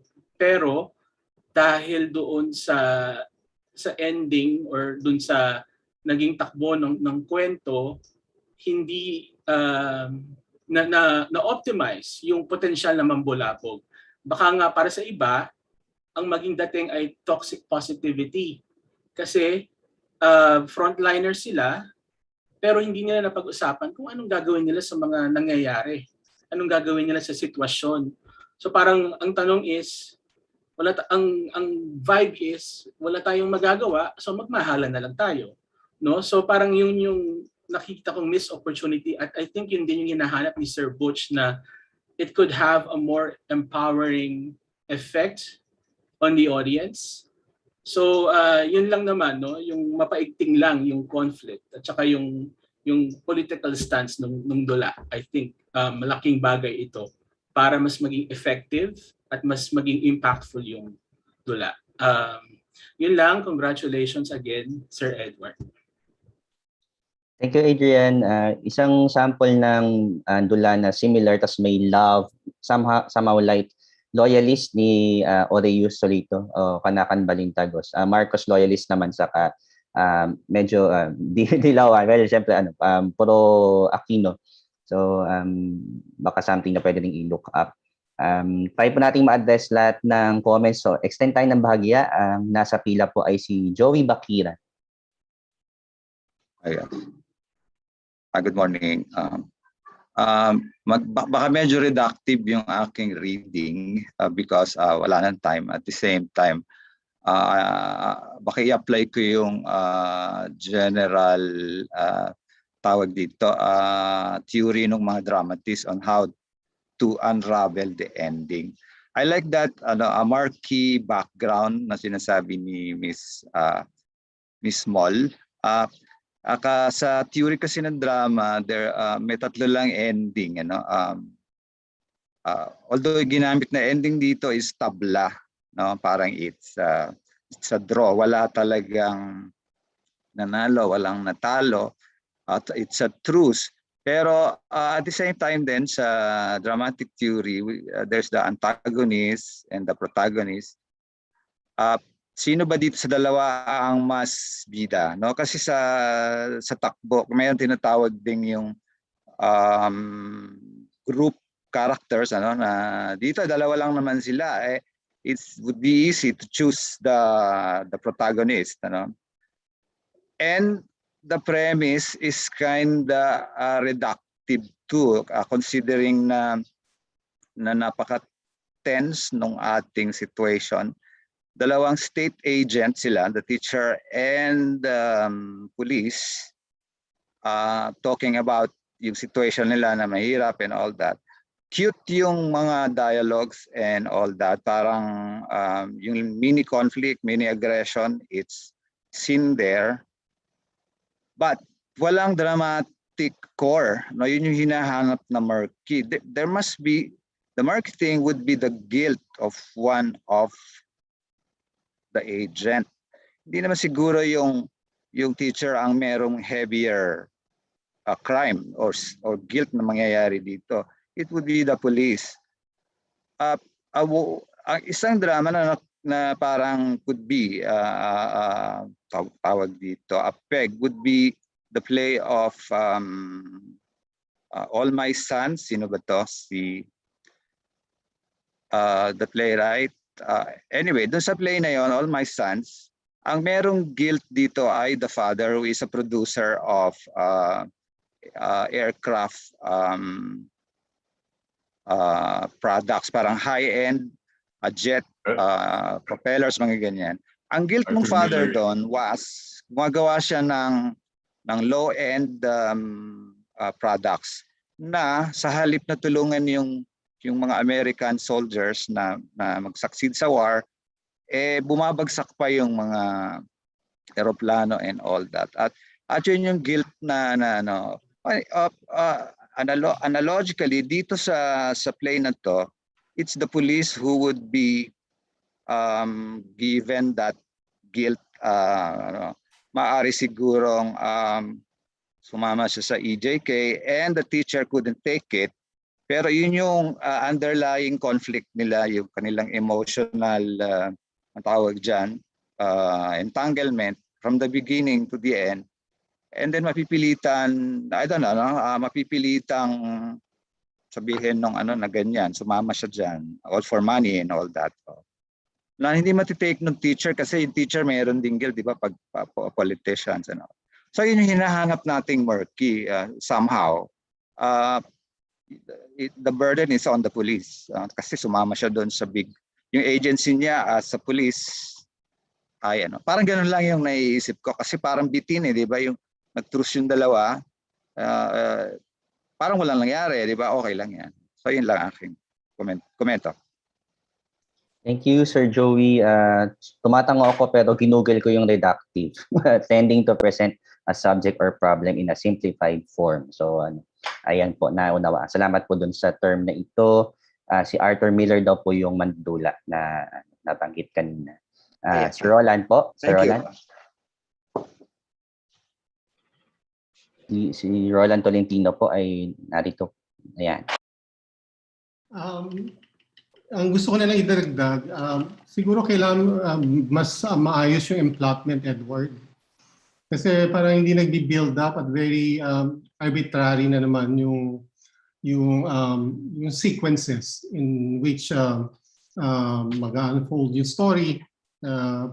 Parang palaman ng palaman pero wala naman talagang pinatutunguhan itong mga details na pinipresent mo. What will all this lead to? So, maganda rin siguro kung yung child character hindi pinapakita. Pagkatapos ito yung cause of conflict or ito yung mag-i plot ng kanilang main larger conflict. No? Kung yun yung gustong tunguhin or kaibigan na parating binabanggit pero hindi naman makikita sa entablado. Yung problema ko din, yung patay na Riles, parang tack on lang bilang titulo at bilang parang central metaphor mo. Hindi siya wala siyang na-add sa landscape or sa symbolism na gustong tahakin dun ng dalawang characters na to. No? Paano bubuhayin, paano ipapasok yung detalye ng patay na Riles sa loob ng bahay. Tapos parang wala din ako natutunghayang ethnography kung nasa patay na Riles ito. Ano yung mga issues sa labas ng bahay na maaaring ipasok din sa loob ng bahay. Yung mga ganun ba? Yung walang kalsada na pwedeng idaan yung kotse, etc. Pagkatapos, ang problema ko rin, bakit sila naghihirap ay by becoming a police, by choosing the profession of a police and a teacher, nasa 60,000 yung sweldo nila combined.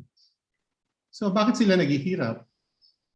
So parang may displacement ba yung gusto natin ipasok yung character ng police at one. By standards ay gentrified middle class sila dahil kumikita sila combined household income ng 60,000. Therefore, wala dapat issues of poverty involved unless nangungutang sila para magpa-opera ng nanay na kailangan nilang bayaran, etc. na kailangan ipasok sa kwento. Or unless hindi nangungurakot yung police. By all the indications naman, di ba? Even sa lockdown ay may kurakot mode pa rin ng police at nag-top up din sila. Dahil mas konti yung makahuli nila, ay mas malalaki ang mga lagay na inaasahan nila imbis na makulong nga sa congested or will congested to jails. No? So, nandito yung mga potential, Edward, pero palagay ko hindi pa ito yung final copy na tutunghayan ng maraming na manonood. No? Pero gusto kitang batiin kasi nga ang Dula for most part ay face-to-face. No? At sa pamamagitan nitong prep work mo or pag-go online at pagbuhay sa spirit ng playwriting or plays sa mga syllabus mo, ay napakahalaga ng ginagawa mo para in preparation nga sa eventual na kung saan ay magkikita ulit tayo para manood ng tablado, sa entablado. Maraming salamat. Maraming salamat at na-note po rin ni Ma'am Ana na mas mataas ang sweldo ng police sa teacher. Well noted po. Salamat Sir Roland sa mga puna at humingi ako ng paumanin sa mga nakapila pa pagkat naabisuhan ako na hindi raw porque tech ako ay papahabain ko ang discussion. So kailangan na pong tapusin. Bibigay po natin ang huling 5 minuto para makapagsalita si Edward. Sa yaman at sa dami ng inyong binatong komento, deserve na itong moment na ito. Tinatawagan po si Edward para sa kanyang mensahe para sa atin. Marami pong salamat sa lahat ng nagmungkahi, mga ideya. Malaking tulong po yun. Sa totoo lang, hirap akong lumikha ng mga one-act play. No? Ibig sabihin, ang kinasanayan ko yung na-project ko yung full length. Ito kasi, ang konsepto ko ngayon nito, 3 maikling dula, pero hindi pa ako nakapagpasya kung ito'y idudugtong ko. Pero dahil nga sa pamagat na Kisot, pinapangarap kong isang dula siya na binubuo ng 3 bahagi, pero exactly how to connect it ay isa pang malaking palaisipan sa akin. Ikalawa, maganda rin pong sinasabi yung talaga yung biktima ng sistema. Isang bagay na kailangan ko i-address. Kasi doon sa aking pagkakasulat ng 3 iniisip ko magkakaibang dula, ito sinimulan ko lang bilang pagpapahayag ng 2 tauhan na tignan nilang biktima sila. But the succeeding 2 plays, especially the title, the last play na Pulong Walang Diyos, talagang they are challenging the system para ipahayag na may kakayang yung mamamayan na empower yung sarili nila. Yun po, kaya malaking bagay ito na ngayon nakaspecific ako doon sa isang unang bahagi, paano ko siya bubuuin na maari siyang tumindig ng hiwalay doon sa 2, pero mapag-aralan ko rin na maari siyang pag-ugnayin. Kaya malaking bagay yung input ng bawat isa. At yung sa totoo lang, ngayon lang ako nagsulat ng karakter na pulis eh. Sa maraming play ko, kontrabida ang pulis kasi bahagi siya ng estado eh, na nagpapanatili ng isang sistema eh. But this time, iniisip ko, bigyan ng buhay ang isang pulis. Paano kaya? Kaya naisip akong lagay yung karakter. But this time, nagbago sila. The police is the one laging nasa labas at ito ang teacher ang nasa loob. At ako naniniwala rin, maraming salamat sa mga mungkahi.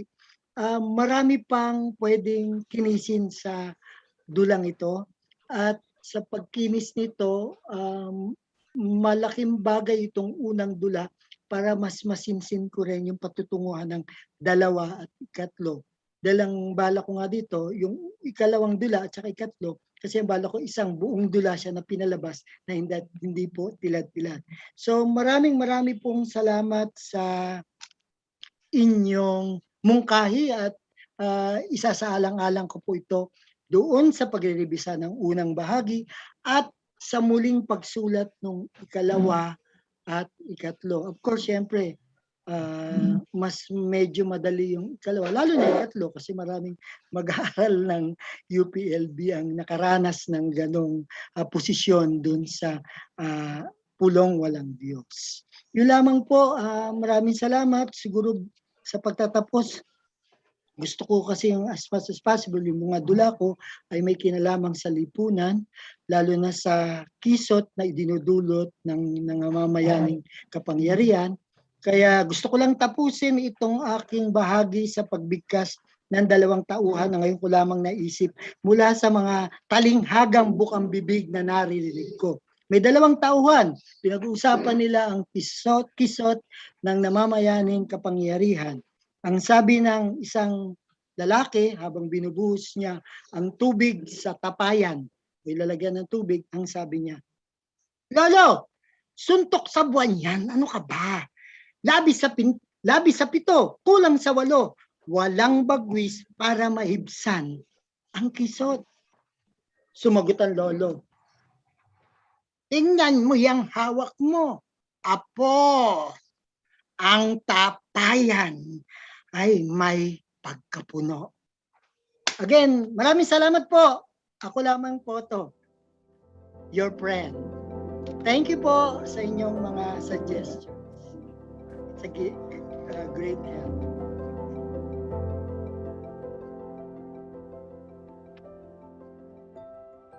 Pagbati po sa iyong proyekto, Sir Edward, at pasasalamat sa iyong paglilingkod at advokasya.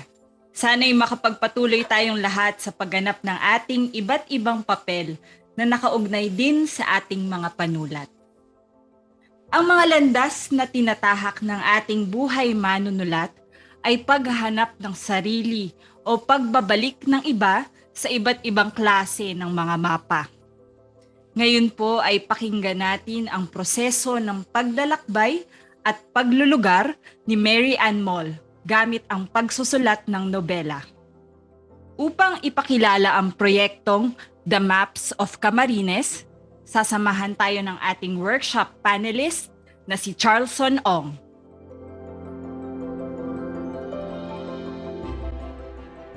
Magandang umaga. So today, we will discuss our first novel in English, yung Maps of Camarines by Maryanne Moll. Si Maryanne ay tubong Bicol. Pinanganak siya sa Quezon pero ibang usapan daw yun, mahaba. So anyway, I gather she grew up in Bicol and sa Naga, went to Nueva Cáceres School, University, where she also taught economics. Nag-aaral din siya sa UST at sa UP ng creative writing. At she's now doing her PhD sa UP. She has 3 books so far. Itong Little Freedoms, I think it's her earliest yung chapbook ng NCCA, which was published way back in 2005. Si Jimmy Abad pa yung general editor nito. At Awakenings, and also a collection of short stories, The Married Woman. So she usually she writes a lot about urban stuff and with dry humor and a satirical bent. So medyo iba itong gusto niyang gawin ngayon. It's a historical fiction siya, and it's also my impression that Maryanne is maybe part of a sort of Bicol renaissance of sorts. Of in the past few years, maraming mga writers in Bicol, from Bicol, have been writing about Bicol. Kasama dyan yung ibang mga kaibigan natin, si Marnie Quilates, si Jun Balde, si Niles Brace, Vic Nerba, and of course si Christian Cordero of Savage Mind, which is becoming a hub around which the Bicol writers gather. So itong novel ngayon na binabalak or in planning or in progress, ay siya ay historical, set siya sa Camarines at tungkol siya sa isang pamilya, ang Arguelles, who trace their ancestry to Spain. So for me it evokes mga Latin American novels of Garcia Marquez and Isabel Allende. And also yung American South. Kasi nabanggit niya yung Flannery O'Connor. So ito parang may Gone with the Wind. Kasi so far what we have is ang kwento ito ni Assumpta, who was born in 1951. So kung buhay pa siya, she's 70 years old. At she and her brother, si Jacobo, are the only survivors among their siblings or their family of a burning. No? Parang sinunog yung kanilang 200-year-old na ancestral home. So parang meron siyang dilubyo, merong burning of Atlanta tipo na nangyari. So hindi natin alam kung ano yun. Basta mayroong violent na nangyari. So we go to the so yun yung frame, no? But it's right now it's third person ng point of view. So in the so we're given the prologue, and then we go to the first chapter where we are introduced to the main characters. So I presume these will be the characters that will inhabit most of the book. You know? Yung parents, si Jacobo and Margarita, no? Who's the dominant matriarch.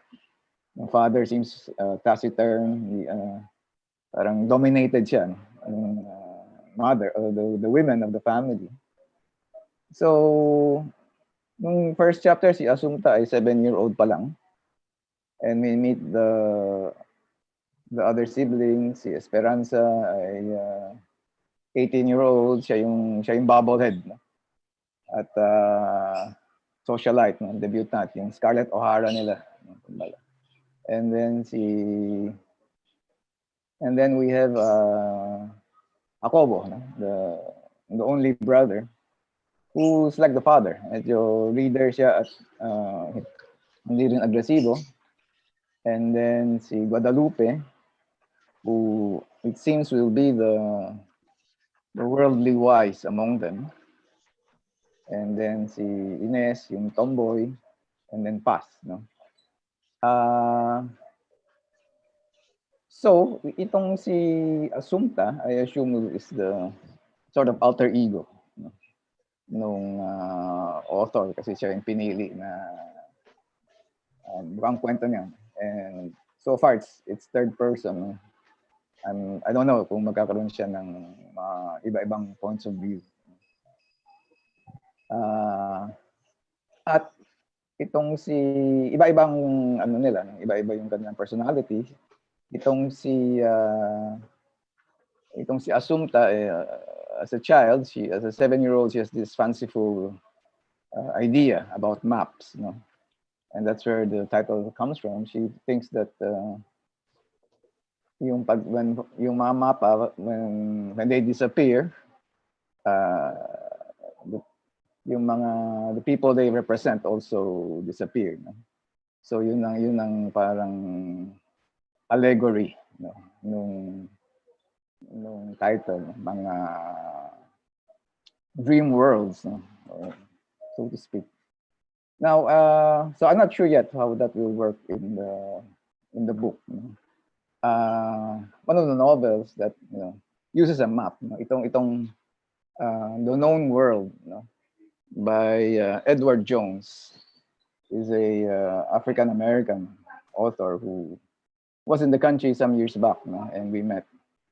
So actually this is also a book about the deep American South, no?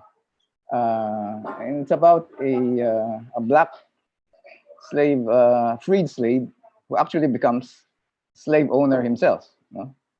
And I didn't know there were such people until I read this book.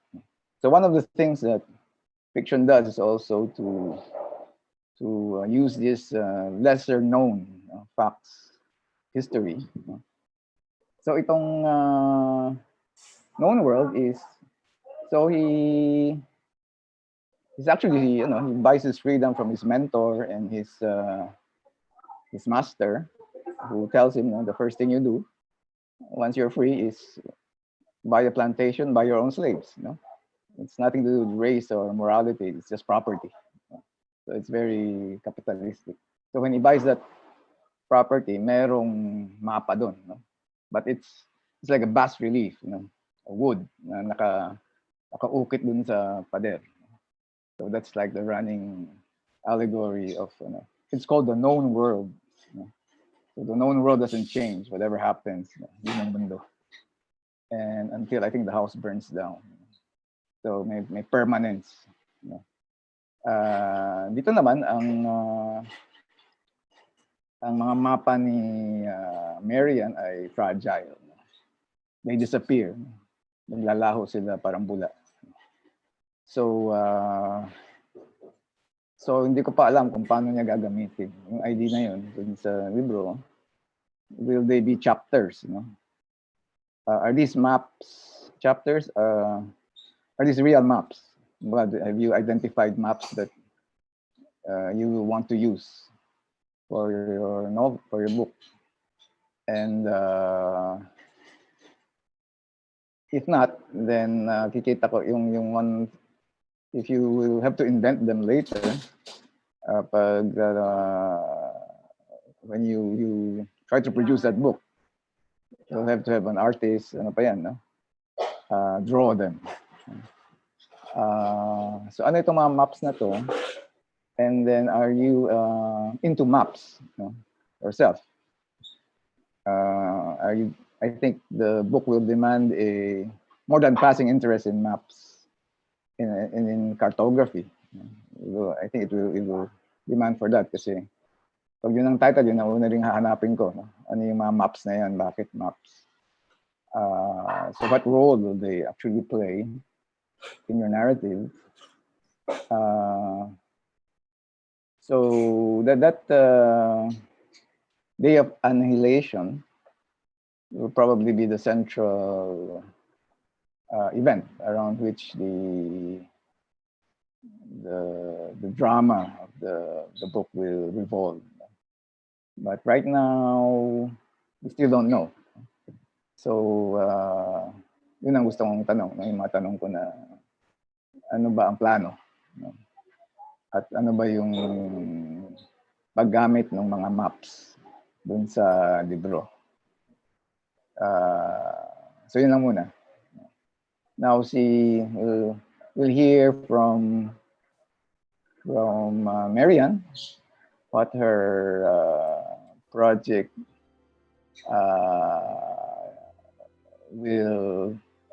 what she's planning further with her book.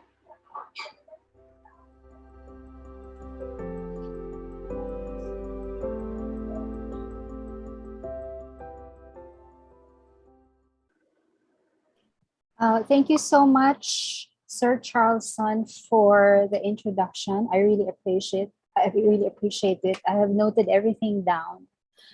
And like I mentioned yesterday, really one of my expectations in this workshop is to get help with this novel, because this workshop is for writers in mid-career, but this is my first novel. It's completely new territory for me. So I really feel like I'm still a beginning writer when I was writing this novel. So this novel, really, just to give you an idea of how it began, this was my project for National Novel Writing Month in 2012.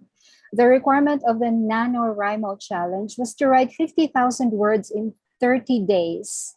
It's basically writing by the seat of our pants. That's the motto of NaNoWriMo. But the purpose of doing that is to get the first draft down on paper so that we can do the next steps of the draft afterwards. So that's what I did. 50,000 words divided by 30 days means that I have to write at least 1,667 words every day. And every day I would open a new word processing document and write my 1,667 words. Naka-on yung kanyang word count feature. And the moment the word count reaches 1,667, kahit nasa middle pa siya ng sentence, I would stop writing, save the file, email it to myself, and then after that, that's the only time I would end my day, go to bed. The months ended, 30 days has passed, I had 50,000 words of an unfinished novel, and then I never looked at the files again. Fast forward to 2021, I was wondering what I could attempt to achieve this year in the creative writing aspect of my life. 2020 was not a good year for me, just like it was not a good year for most people I know because of the pandemic. And I was also sick for most of 2020. But in 2021, I was already starting to pick up the pieces, and I decided to submit an application to the 60th UP National Writers Workshop. So, para naman maiba na yung category ko, because I was always in short fiction and English, so I decided to revisit that 2012 draft. I put all of the pages together, I wrestled with them and turned it into one long story, and then just cut out the parts that were the unfinished sentences. And yung iba fluff na rin talaga kasi minimit ko lang yung quota ko for the day, for the daily word count. And I ended up with more or less 47,000 words. The novel will have 17 chapters plus a prologue and an epilogue. And I have already finished writing the prologue and the first 10 chapters. Yun na yung nabuo yun na yung na-compose ng 47,000 words. And preparing for the workshop, I also got the chance to write a poetics paper. And I had a lot of fun doing that. It's one of the rare occasions in which I allowed myself to be honest with myself. I hope everyone had a good laugh reading my poetics paper. The novel is set in the years 1957 through 1958 in the Philippines, in the fictional province of Camarines, which is loosely based on the real-life Ambos Camarines, which is the province that existed before it was eventually split into Camarines Sur and Camarines Norte. The novel focuses on the intertwined lives of three different families who have been living in Camarines for almost 200 years, and of the three families, mas dominant sa story yung Arguelles family na kung saan galing si Asunta. These three families are haunted by intergenerational trauma, and the events that unfolded around them and within their families are results of this trauma, in bad decisions because of unresolved trauma. And the personal lives of the characters become unmoored in the wake of their fast-changing economic and political situation. They tried very hard to hold on to their social status by keeping their financial troubles a secret, and ang epekto noon when we keep secrets, it's not good. The novel also touches on the concept of personal identity because these characters refuse to acknowledge that they are Filipinos by virtue of law. Kasi hindi na tayo sakop ng Espanya noon. Hindi na nga tayo Commonwealth. We are a Republic of the Philippines at the time. They are no longer Spaniards, although their heritage is Spanish, pero ini-insist nila na hindi sila Filipino. I'm sure this is familiar to all of us. Because of the characters' insistence on being Spanish, despite they're actually Filipinos, they only served to alienate themselves from the rest of the town, becoming more and more haughty, domineering, parang disconnected from their community, until the town becomes utterly disgusted with these families, and then there is an uprising. The image of the maps will dominate the entire thing because these families, kasi sa history ng land owning in most of the Philippines, there is yung feudal lands kasi natin, ni-land grab lang yun eh. So the ownership of the land is hindi na siya legally contested, pero ethically, may contest yung ownership ng land kasi inagaw lang yun. Dapat, dati wala namang titulo, pero when it became a colony of Spain, itinitulo sa mga praile. Ito naman mga praile, itinitulo sa mga landed mga insulares and peninsulares families na napunta sa Pilipinas. So may ganong angulo talaga, and it's a very heavy it's a detail that runs heavy in the novel. The land grabbing, and it will come to a point in which it's the land itself in the person of the townspeople who actually grew up there, hindi sila mga Kastila. Sila na yung uprising, sila na yung nag-represent ng mga lupain to assert kung sino ba talaga ang kailangan may control sa lupa. So, just to answer Sir Charleston's question, kasi hindi pa siya natatackle sa chapter 1. The main character of the novel is Assumpta, who is of course loosely based on myself and some of the aunts that I really, really admire. There's a bit of a confessional in some parts of the novel. The novel opens with a prologue kung saan si Assumpta ay matanda na, and she ruminates about the events that happened before, and she's starting to forget already because of her age. Chapter 1 is called The Children, and this opens in 1957 and introduces the children of the household of the family, the Arguellises, which is one of the three families of the novel. In 1957, Assumpta is only 7 years old, and that is the manuscript that everyone here has read, the prologue and chapter 1. Thank you. Okay, so we're now open na tayo, no, for kung sinong may gustong sino gusto magtanong? Si June?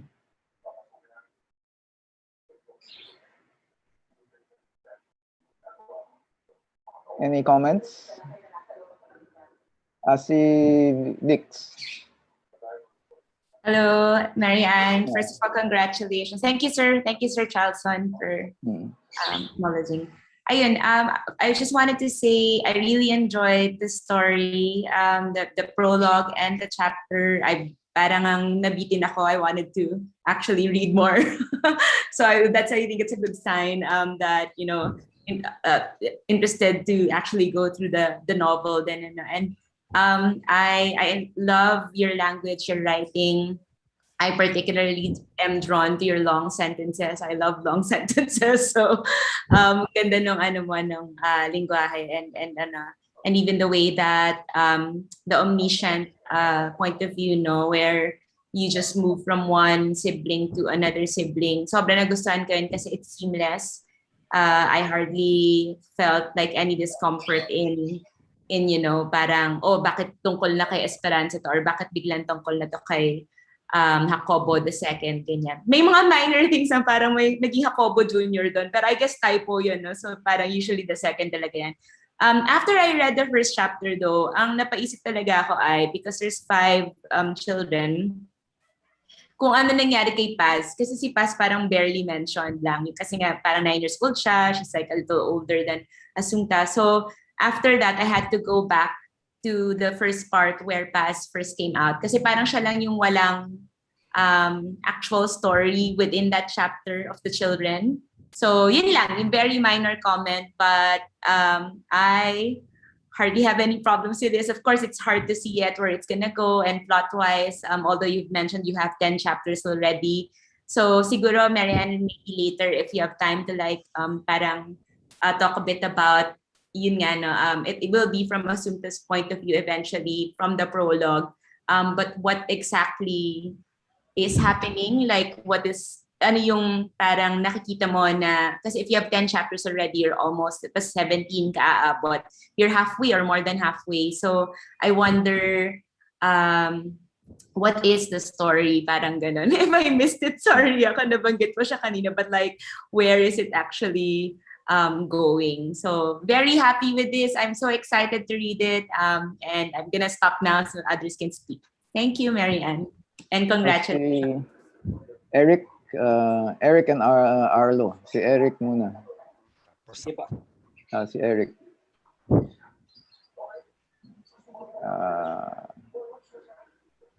Eric? Sige po, just Okay. waiting for the focus. O sige, pwede namang magsalita na ako. There's something about Maryanne's way of writing or speaking. Maybe the vocabs, maybe her way of enumerating things. It's just beautiful. Napaka-smooth, I like it. Siguro nga I love it. There were lines that I read repeatedly, not because I did not understand, but because I love the way they sounded in my head.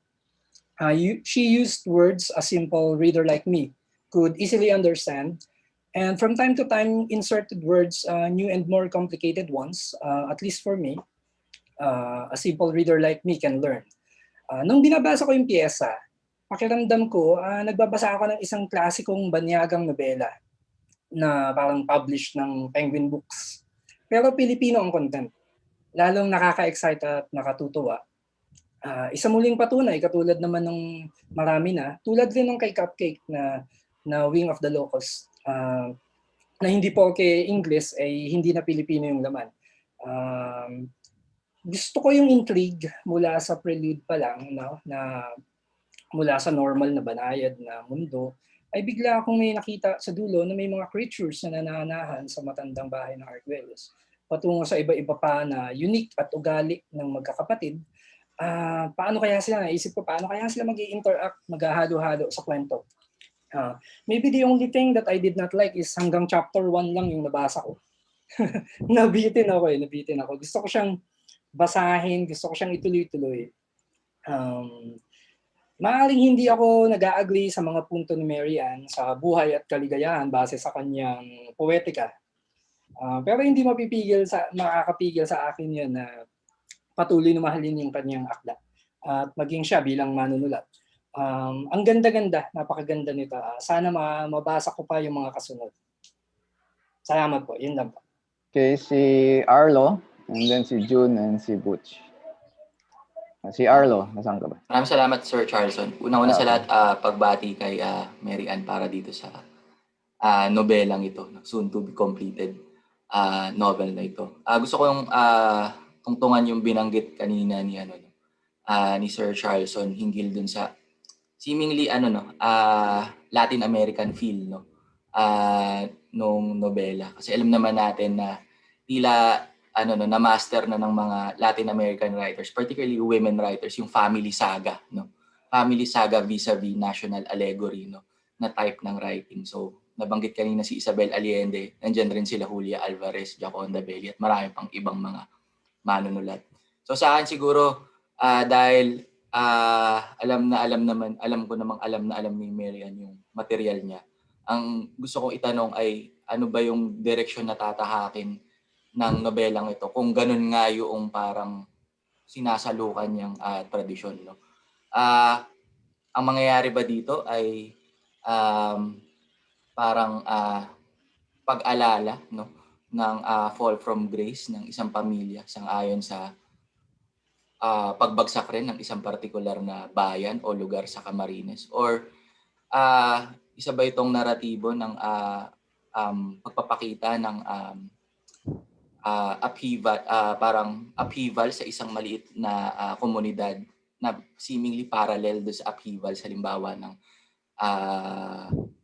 ng bansa o ng nation. So yun kasi yung madalas na direksyon na pinupuntahan ng mga ganitong klase ng nobela, lalo tigit na yung nobela may malaking concern, hindi lamang sa mapa kundi doon sa mga doon sa mga ownership ng mga espasyo ng mga lupain na tinatala o ginuguhit sa mga mapa. So sa akin mahalaga sa akin yung mga bagay na yun, kaugnay ng direksyon na pupunta ng nobela. Napaisip tuloy ako kung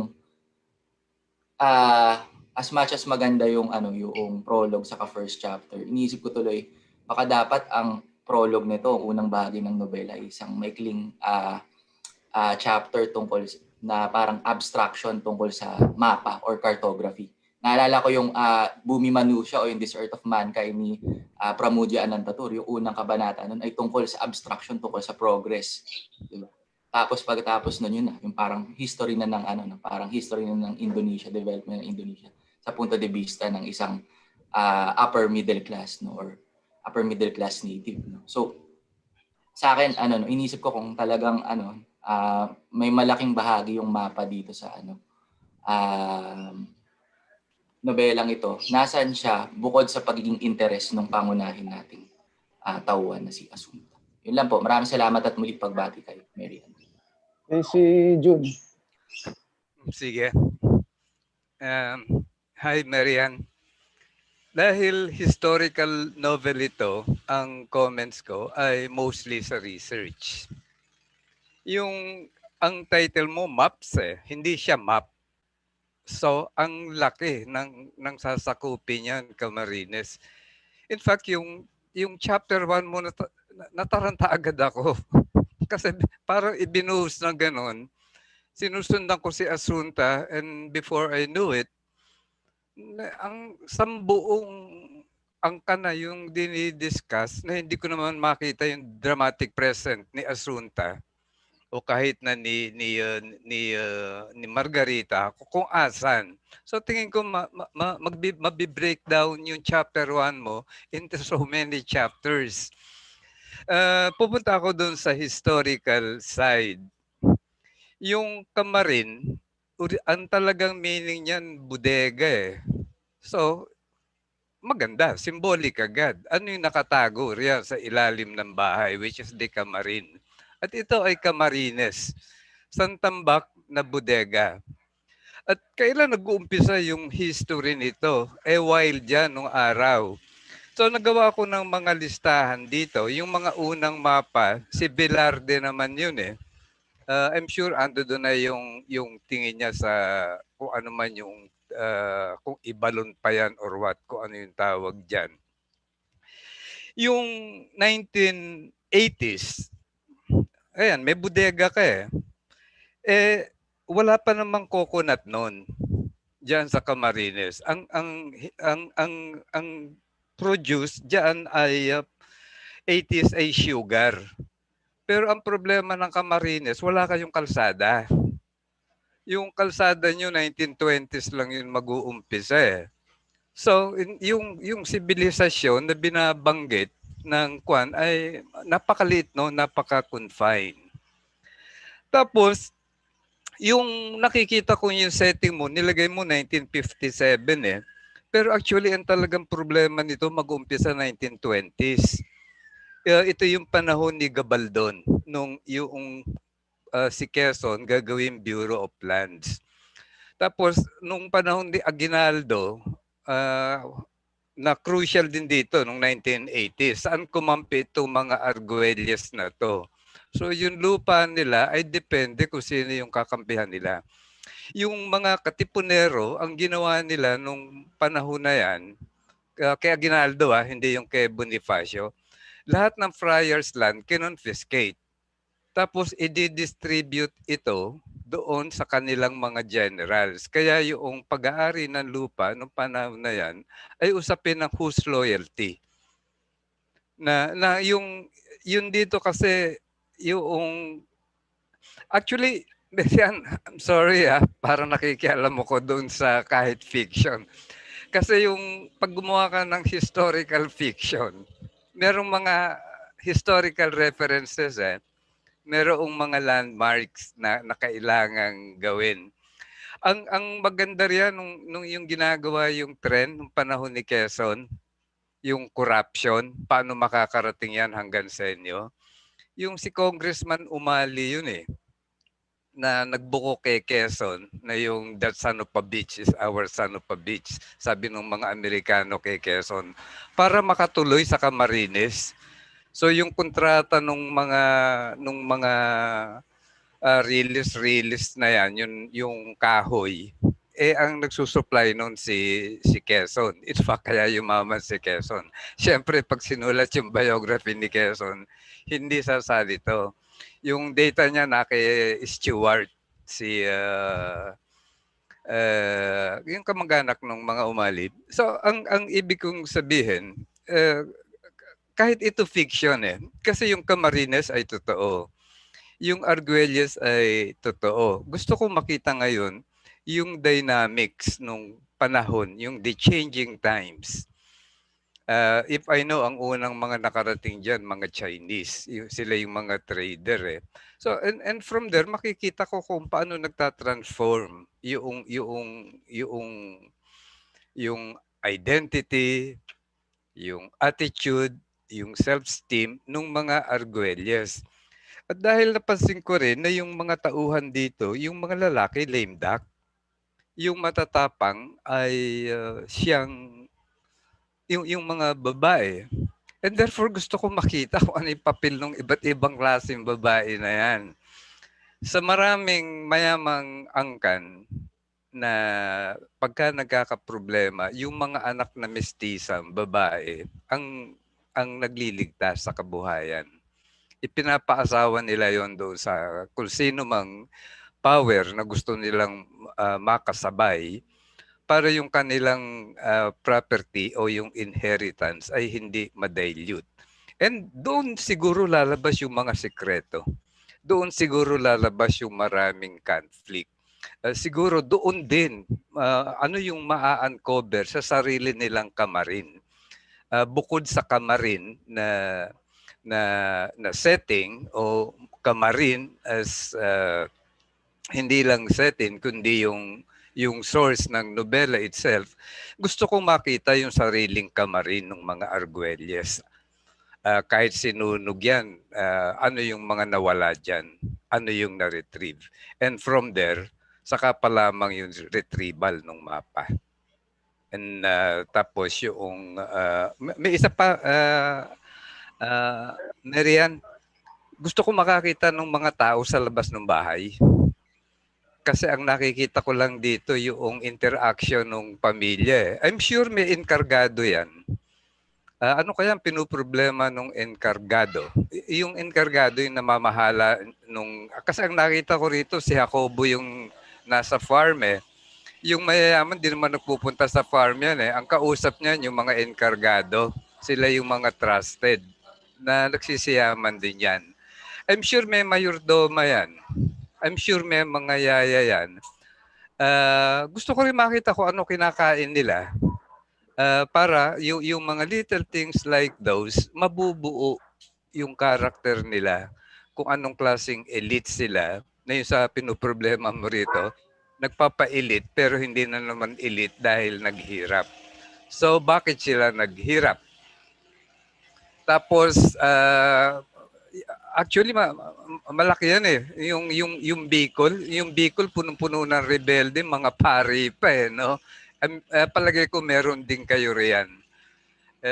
Yun lang muna, yung the historical component ng iyong historical novel. Yun lang muna yung gusto kong i-focus sa aking Okay, si Butch. Okay. Salamat, Charles. And again, good morning. I'll probably repeat this again when we talk about my fellow on Saturday, but we have to admire anyone who essays the novel because among all our literary genres, it really is the most underrepresented, especially on the global stage, where in certain places the novel is the only game in town. Isang dahilan nito kung bakit hindi kilala ang literatura natin sa labas ng Pilipinas, sapagkat kulang tayo sa mga malalaking nobela na pwedeng mabasa rin ng mga ibang bansa. And unfortunately, this often requires writing in English or translation into English. Those of you interested in the novel should read the history of Philippine publishing written by May Hurilla, where she practically year by year charts how many novels we have produced over the past century. And you will see how minuscule our production has been compared to of course, poetry and the short story. But going to Maryanne's project, there's really just 2 points I'd like to raise, and we went over some of this yesterday in our consultation. And the first thing I told her was that I, as she may have expected, I very strongly disagree with her preface. I mean, no, not her preface. Her poetics, where she takes a very dark view of hope and happiness, and even says that happiness is unattainable. I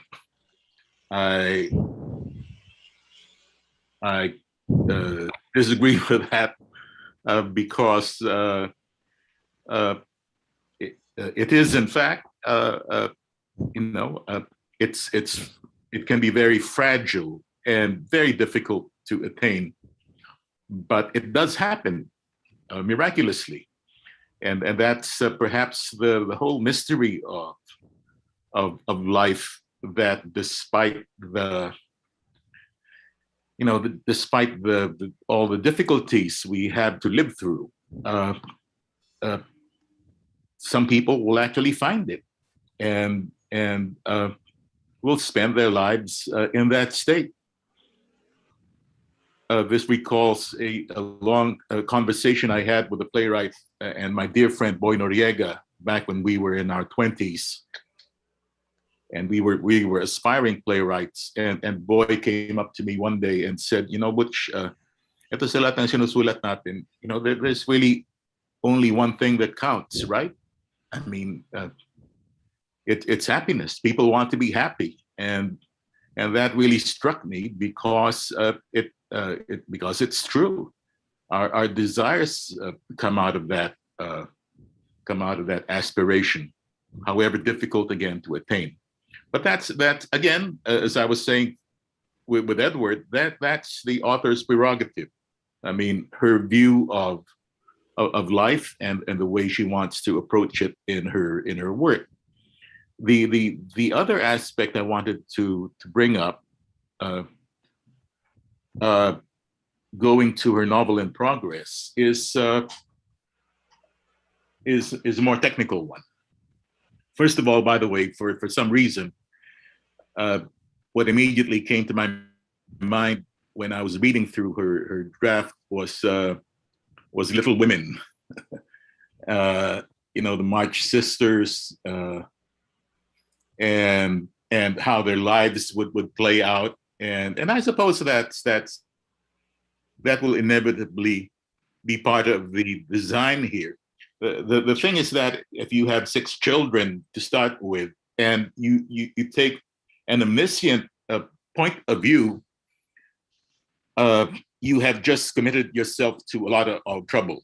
I mean, positive trouble, but you are committing yourself to following the lives of these children in parallel, although you might highlight one or two over the others. So crucial yung mga decisions that you take early on. Kung omniscient o kung yung tinatawag nating third person objective lang na isa lang ang susundan mo basically because nga expectations are raised. But the technical point I wanted to raise has to do with a word that we hear a lot of these days, which is granularity. I appreciate the kind of sweeping historical overview that the author provides here, but I think this is precisely the opportunity that you have to go into even more detail, even when you're just introducing things, by focusing on just a very few things here that you can make even more vivid. like when you mention flowers and perfumes, I want to see what peonies, chrysanthemums, whatever, or I want to smell that perfume. When you talk about Milton, because there's a lot of literary references here. I want to hear what used to be called Milton's majestic line, whatever it was that grabbed the character, that drew the character into the book. In other words, when our job is as novelists working with historical material is to make the past come alive. As June was pointing out, June was dealing with the broad strokes. I'm now talking about the very fine detailing. It's incumbent upon us not to make the past a generic past, even if we have these fuzzy ideas of Spanish or Castilla-Loy aristocracy. Show me, when you talk about a map, and I'm talking about someone who collects old books and maps, I want to feel the grain of the paper, and I want to smell whatever it is that comes off that paper. It's not enough to say it's musty, because everybody else will use that word. I want to see this level of detail when you talk about porcelain, china, mirrors, probably Venetian mirrors. These are all things that you will really need to revivify, because especially when you're laying things out, because they are what will make us trust your authorial voice. I'm as I've told the people, I am happily working myself on a novel of the 1930s, which for me is the most fascinating period in our modern history. And the part about it that I enjoy is really bringing, let's say, a 1930s living room or kitchen to life with as much authentic detail as I can find, without being showy or too frivolous. This requires a modulation. Pipili ka lang ng ilang detalye, and you will not overburden your reader with detail, but choose the best ones just to assure him or her that we are here. I know my business, and this is how it was. So with that, I look forward to where this novel will lead us. It's a very challenging but also very promising project. But again, challenging is the only way to go. If it's going to come too easy to you, forget it. It will not be worth it. Maraming salamat. Okay, maraming salamat, Butch. Pipay. Si Pipay. Howdy. Okay. Rinig na ba ako? Okay. So, actually, meron akong quick comments on what I really liked, what I was enticed by when it came to the excerpts presented to us for this novel in progress. And then I have some questions for Maryanne. Just things that I'd love to see answered when a final draft of this novel, or a final, I guess, outline of it is in place. And this relates a bit to what Arlo and Surgeon previously said about me personally, I'm interested also in the spatio-temporal aspect of the planning of this novel, because it's very compelling that you chose the image of not just one map, but plural maps of Camarines. And these are mentioned as maganda yung hook kasi na we are thinking about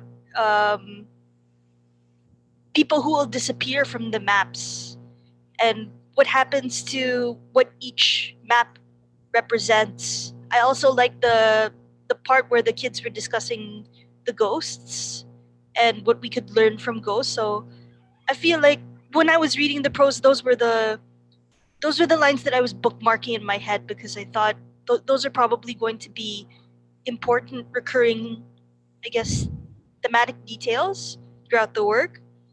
So my question is, it pertains to what I think is the I guess the fact that again that you brought up plural maps of Camarines and not just one Camarine. I'm thinking about what other parts of Camarines will be reflected and how those settings or how those places will affect the storytelling. Uh, will they act as mere memory devices, or is it some? Are they places that Assumpta herself will traverse through um, when we when we read her story?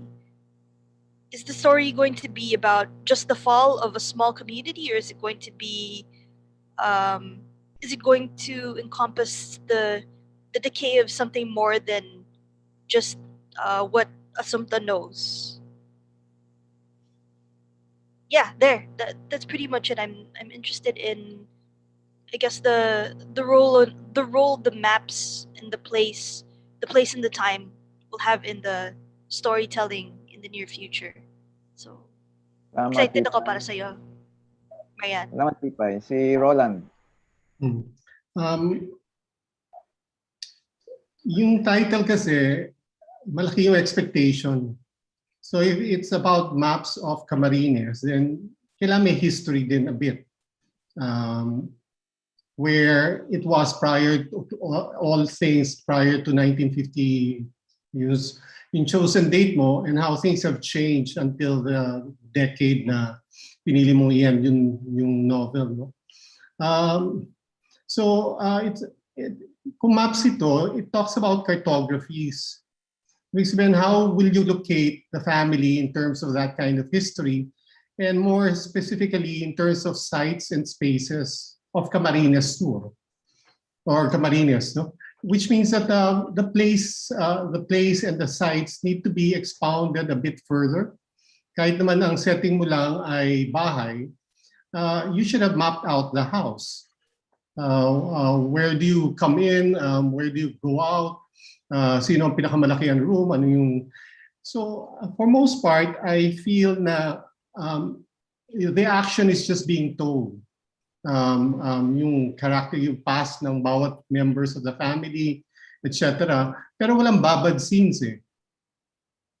Ibig sabihin, yung mga importanteng details that will help spell out or foreground yung characteristics nila, identities nila, should be also be elaborated in chosen parts of the section of the chapter. No? So kailangan maglinger yung ilang detalye for us to realize that this is specifically located in a point, in a time and place. That's very important to the family. That's why it's being told. It's in a novel form. So there has to be that kind of unfolding din. By the end of the novel, it's quite clear how Camarines was in the 1950s and 60s. So wala namang pressure talagang i-discuss mo, pero dapat may mga details ba na will help add layers of complexity sa mga characters, or even details that are very specific. Ano yung mga pagkain sa palengke, where is the plaza sa Naga, etc. Eventually, before going to the house, or i-explore na rin yung details kung saan ang galing yung mga nag-in-out. In other words, kailangan malocate kung nasan yung bahay. Because it purports to be one. So you're not just mapping out the family. You're also mapping out the impact of the spaces in that part and the histories in that particular chosen setting of the novel. So I think those are very important things. Kailangan may ethnography ba of how people live, elite people live in Naga in the 1950s. Kailangan may sociology din, may history din. So, so I think may demand din for a bit of more research. So because it resulted out of a writing exercise to come up with X number of words per day until you reach 50,000 words, etc. Now it needs to be, I think, copy edited or even rewritten, choosing things to put in and highlight, and choosing to take them out na klase. So sino ba dito ang lead characters sa mga magkakapatid, etc. Those things are kind of important because it's in chapter 1. And the crucial point also, what will be the, kumbaga sa pelikula, ano yung main problem? Sa pelikula, first 10 minutes pa lang, sinasabi niya na magiging main problem niya. At yun yung magiging narrative quest for the rest of the minutes, the main bulk of the minutes of the film. So I hope that everything gets to be streamlined, revised. But katulad kay Edward, it's all here. Yung lahat ng choices mo so far builds for a good base for a novel. Thank you. Salamat, Roland. Si Jing. Hi, good morning, Maryanne. I met you a long time ago in one of my classes, I think. I didn't recognize you. You look so different now. I'm going to make comments, short comments lang, about 3 things. The first one is your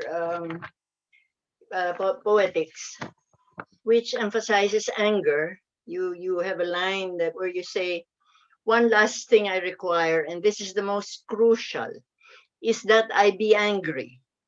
I see no point in writing anything when I am at peace. Unfortunately, since what you submitted, your work is only really a fragment, only the prologue and the first chapter, I don't see the connection between your poetics and the work that was submitted. No? So maybe later when you answer the questions, when you address the comments, you will say a little more about that. Well, how will anger fuel this family saga, this story of the family over several generations? My second point has to do with writing the novel. Although I agree with Butch that we don't have as many novels as we should, given how many writers are writing in English in the Philippines. How come we have such few novels in English? However, I would like to mention a few that have been written lately and not so lately. And I want to ask you, Maryanne, whether you are familiar with these things. Because I think research, for one, when one decides to write a novel, research doesn't only mean researching the history of the country or the city where your novel will be located, but also the other novels that have been written whose project might be similar to yours. So in terms of just the novels written by women, historical novels, I would mention Ninochka Rosca's State of War. You're probably familiar with that. The 3 novels of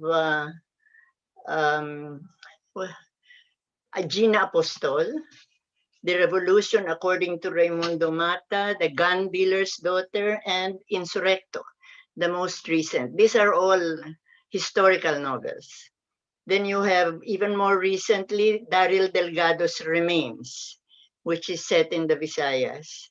You have Melvin Rainey Arcache, The Betrayed, which has, these have been published, they have foreign editions as well. Criselda Yabes, Broken Islands, and Below the Crying Mountain. And there are, oh yes, I almost forgot, Anna Maria Harper, Bambi Harper. She has written Ageda, A Ballad of Storm and Wind, also a historical novel, taking place roughly around the same time that your novel is going to cover.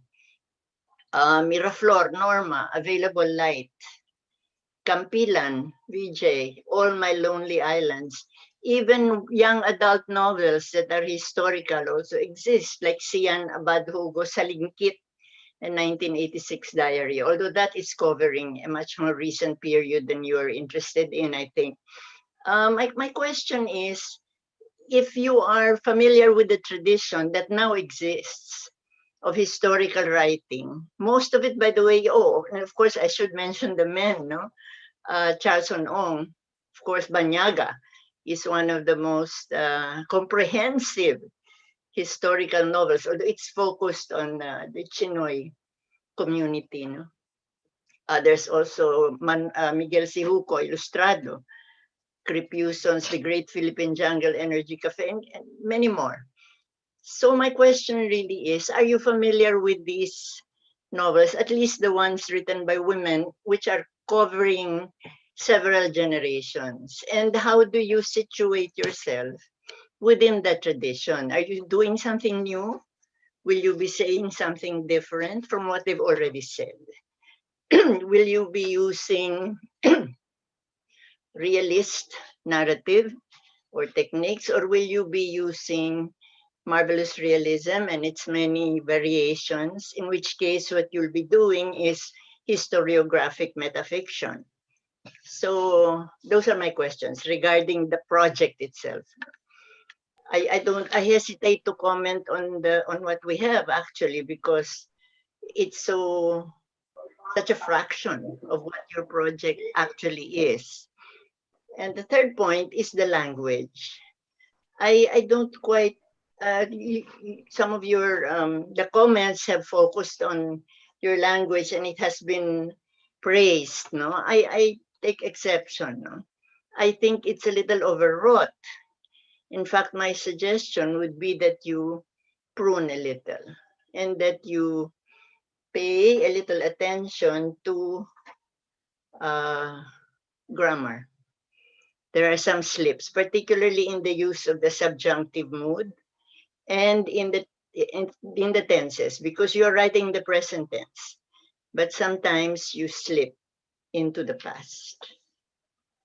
Okay, that's it. But I have to add, though, that I'm very glad that you're working on such a project. I see that it's, I hope you'll forgive my mentioning this. I have also written pala a novel, which is a family saga, covering 8 generations, beginning with the first ancestor, who is Chinese. And part of it is set in Naga, which where some of my ancestors actually lived for a while.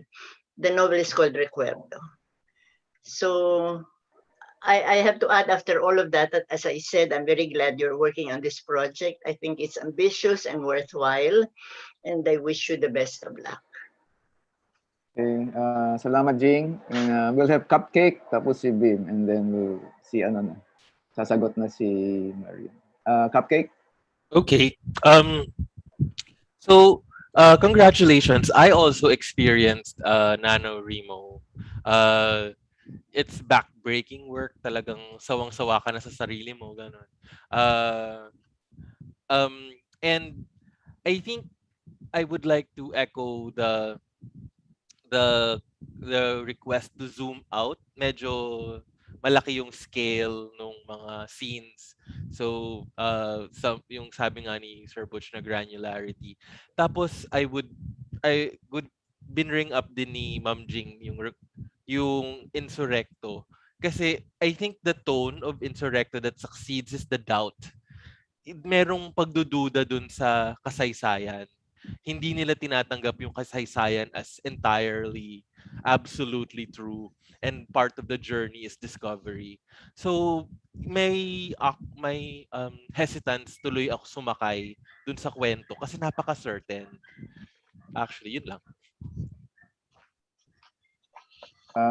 Okay, si Bin. Are you there? Pasali nga. Sige. Sige. Dito lang yung camera. Hindi ko maiwasang sumali sa usapan kasi parang ginamit na ni Maryanne yung lugar bilang tauhan na kapareho, kumbaga, kung titignan mo dun sa dula ni Edward kanina, no? Di ba kung titignan mo, hindi kasi ako nakapagsalita kanina, isisingit ko lang. Kasi tinitignan ko yun sa tatlong dula ni Edward. Di ba iba't ibang lugar yon, no? Na para ring mga tauhan, no? Kung titignan mo, ito yung kabilang bakod, no, yung kung mga pinapakita ni Edward yung mga from middle class, middle class, lower class. Ito naman yung katapat, no? Kumbaga, ang gusto kong tignan, paano gamitin ni Maryanne yung lugar bilang tauhan? At nasan yung karakterisasyon ng Camarines? No? Bukod doon sa sinasabi kanina na may kasaysayan, ano ba yung Camarines sa mata ng mga Arguellas? Na kung maaalala natin yung kasaysayan, nakatulay ang mga Maharlika dahil sa pakikipagsabwatan sa mga Espanyol, kaya sila ay naging Panginoong may lupa kinalaunan. No? Ano ba ang ginawang pagsakay sa politika, no? Sa mga nasa posisyon o nasa poder ng pamilya nila, no, para manatiling nasa itaas, no? Makikita natin na nandun yung tauhan nga pala ni Abuelita. Di ba patay na yung abuelito, yung abuelo, yung lolo. Pero makikita mo, parang punto de vista ito ng mga babae, ng mga kapangyarihang malalakas na babae. Kaya baka yung hinahanap natin nasa mga chapter 2, 3, 4, 5 ni Maryanne, kasi nga chapter 1 pa lang naman, kaya gusto nga natin, sabi ni Roland, yung babad, no? Kasi parang kumbaga nasa taas pa yung camera eh. At yun nga hinahanap natin na mag-zoom in, no, sa bawat isang anak, no, ng pamilya Arguellas na gusto rin natin makita, kagaya doon sa naunang akda ni Edward, yung mga pagkakaiba nila sa pamamagitan ng pag-iisip na makikita sa pananalita, sa pagsasalita, no, ng mga tauhan, no? Maaari din sa kanilang pananamit, at kagaya nabanggit ni Sir John kanina, yung kahit sila ay ipakita nila, makita natin kung ano ba yung mga kinakain nga nila bukod sa kanilang pinaman. At kung may mga pagbabago sa kanilang buhay o lifestyle, no, makikita natin yung pag-iiba, no, nung dati meron sila at ngayon kung halimbawa papahirap na yung kanilang pamilya, makita natin yung tunggalian, no, lalo na yung contrast, no, sa buhay nila noon at buhay nila ngayon, hanggang maiba lahat, no.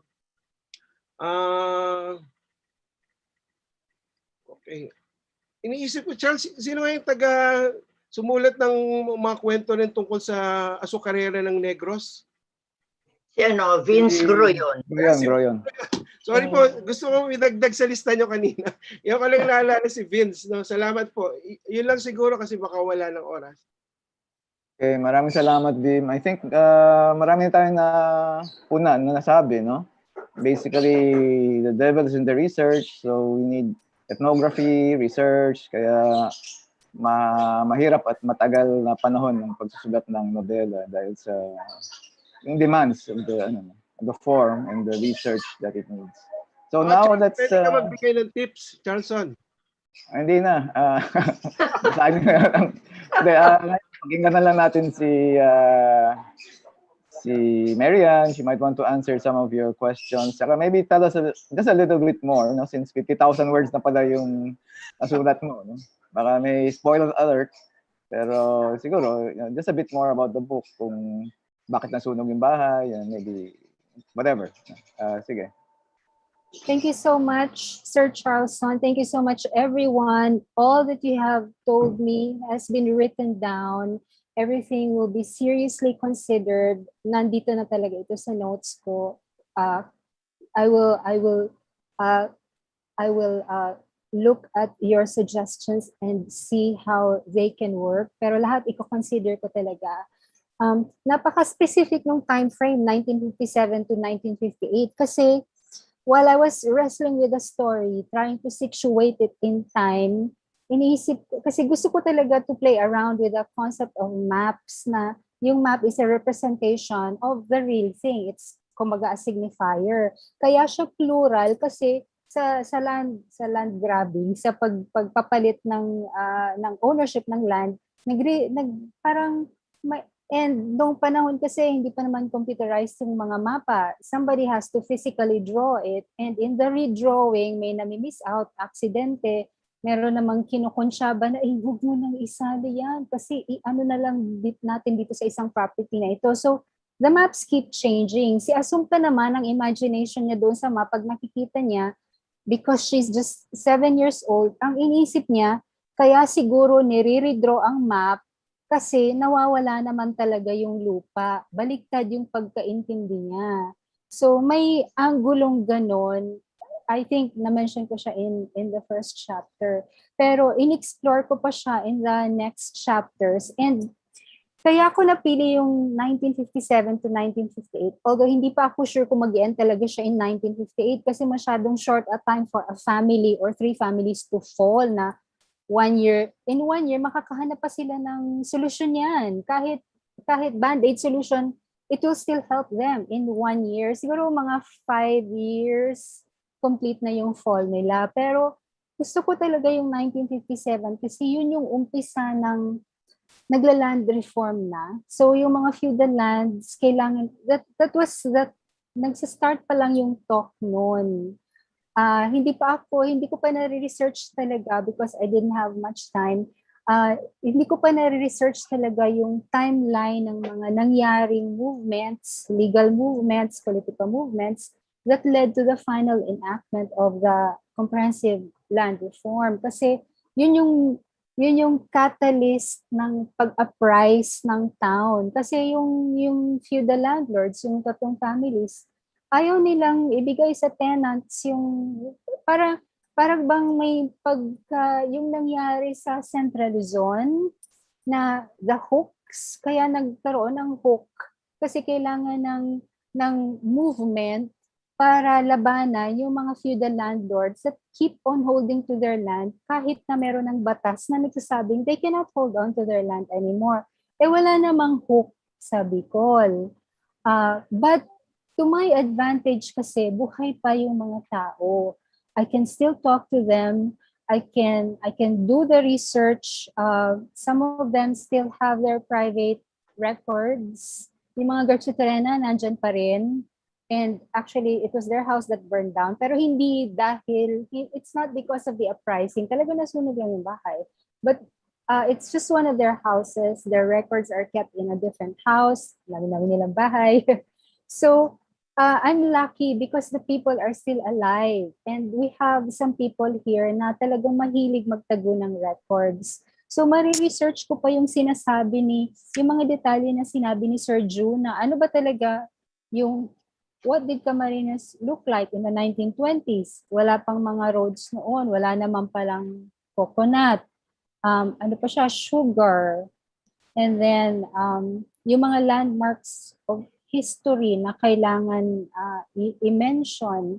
Not the big events, pero yung smaller events that are specific to the place lang. So, mga ganon, mariresearch ko pa siya kasi buhay pa yung mga tao. Because some of those smaller events, minsan mahirap din hanapin in recorded history, lalo na pag pumunta tayo sa mga National Library, hindi siya madaling hanapin. Pero in private houses, they might have pictures, letters, clippings, mga ganyan. Mahanap ko pa siya. And I do agree, kasi nag-mention ni Sir Ju na you have to show the dynamics of the changing times, kung paano nag-change yung Camarines in terms of how the Agrelises see them. Masyadong short nga yung time na 1957 to 1958 lang. So, yun. And to address naman yung, and I do agree, I have to show more people from the town, not from the family, from the families themselves. Meron po sa mga ibang chapters, and people are curious kung ano yung mangyayari. Maybe I still have time. Let me just take 2 minutes. I-describe ko lang yung plot. So chapter 1, nabasa niyo na. Chapter 2 will describe the house. kasi crucial din yung house, yung details ng house, kasi siya yung masusunog. So gusto ko lang siyang bigyang gravitas yung detail na yon. Tapos it will also show na yung house kasi na yon, yung original house, pinagdadagdagan hanggang para na siyang grotesque na siya. It's not anymore faithful to the original design. And eventually siya yung masusunog. And then chapter 3 will talk about the interaction between the three families, yung intermarriage nila, kung saan ba sila nanggaling, kung ano yung mga pinagpapalit-palitan nilang ownership ng mga kalupaan. And then chapter 4, ito na yung deals more with the maps. I'm not yet sure. This, according to my notes, this has 2,756 words. Masyado pa itong short. And then, ang mangyayari, on the summer of 1957, magdedebut si Asun, si Esperanza, magdedebut siya. And then, may isang pahinante na parang on the night of the debut, parang siyang maguramentado. Tapos, meron pang on the night of the debut, biglang magbabagyo. Gusto sanang ipa-cancel, pero hindi na pa-cancel. It's an entire mood. So, on that night, mag-uramentado. May mga details din na ganun. And then, it becomes an entire spectacle. The debut becomes a disaster. Kasi na may mga ganun na nangyayari. And then, nag-start na yung nagkasakit yung mga crops. And I do agree with Sir June, yung mga landowners, hindi naman talaga pumupunta sa mga farms nila. Pero, kasi may nagsasabi na may sakit yung mga crops. Pinangalanan ko siya doon kasi I was able to talk to my father who is a farmer. Sinabi niya na ang naalala niya daw na sakit ng mga crops noon is that particular thing. I don't remember actually now what I wrote there. Pero yun, dyan na yung nag-start yung problema sa crops, and then nagka-problema pa yung ibang mga farms, and then may mga talks na about that land reform issue. So, doon na nagsa-start yung downfall. Meron pang ibang mga details, merong ikakasal, may magkakasakit, may makakakita ng ghost. So, those are just the details that will lead to the escalation of disaster. Parang ganon, yung may nag-escalate na disaster because every time a problem happens, the families refuse to admit that they have to take positive action. Ang style kasi nila, ini-insist lang nila na, hindi, gawin natin yung dati nating ginagawa.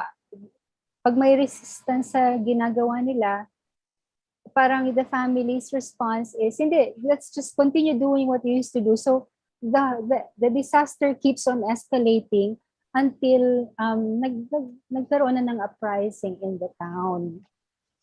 Yun yung plano ko, yun yung partially na nasulat ko. So that's really where I'm at. And ang plano kong pag fall nito is kasi yung mga decision makers, yung mga lalaki, sila naman talaga yung pinuportirya ng mga nag-uprising, sila yung pinatay, sinunod yung bahay, and the women were able to escape. And it is the women who are left to fend for themselves. Yun yung that's my plan, and I admit marami pang kailangan i-research dito, and actually sinischedule ko na siya, mga siguro magdi-defend muna ako ng aking thesis, pero I really plan to finish this novel. I really plan to focus on the research and yung mga sinuggest din ni Ma'am Jing na mga novels. I have already read some of them. I have read Gina Apostol, The Betrayed. I have read Yabes. I have read Vince Groyon and Crepuzon Ilustrado. I have read that. May mga historical novels na sila, pero iba-iba naman yung ini-evoke nila. Parang iba-iba naman, they make different points. Pero I get the point of Ma'am Jing na kailangan i-situate ko yung sariling kong novel in that tradition. Yun ang hindi ko pa napag-iisipan, and I'm giving myself next, and when I'm researching the details for this novel, pag-iisipan ko rin yun, because I think that's an important thing to know for a writer, especially when nasa comparative literature na rin ako, and we also ask that when we're analyzing the work of another writer, where does this work fall in the tradition of that genre? So, yun lang po ang kasi meron tayong limitations sa time. For now, yun lang po ang aking maisasagot. Hopefully, we will have more time sa roundtable discussion. So, maraming salamat po sa lahat. It's really, parang, it's really taking a burden off of my shoulder, chip off of my shoulders to know that people really know, they really took the time to see what I'm trying to do here, and actually gave me things that I can do that are really, really helpful. So thank you so much. This is my first novel. Feeling ko beginning writer pa lang talaga ako. So really, really so grateful for all of these comments. Thank you so much. Okay, so maraming salamat, Maryanne. I think, okay na. Maraming salamat sa lahat, no? Sa mga comments niyo at paglahok dito sa session na ito. Okay, so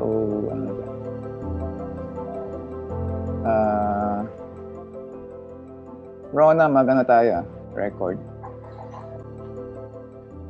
Maraming salamat po, Sir Charleston at Miss Maryanne. Dito po nagtatapos ang ating morning sessions para sa ikalawang araw ng palihan. Magkita-kita tayo mamayang 1:30 ng hapon para pag-usapan ang mga kwento ng isa pang kasamang manunula. Makikita niyo po sa inyong screens ang schedule mamayang hapon. Muli, i-like at i-share ang aming social media pages. Maraming salamat po at magandang hapon.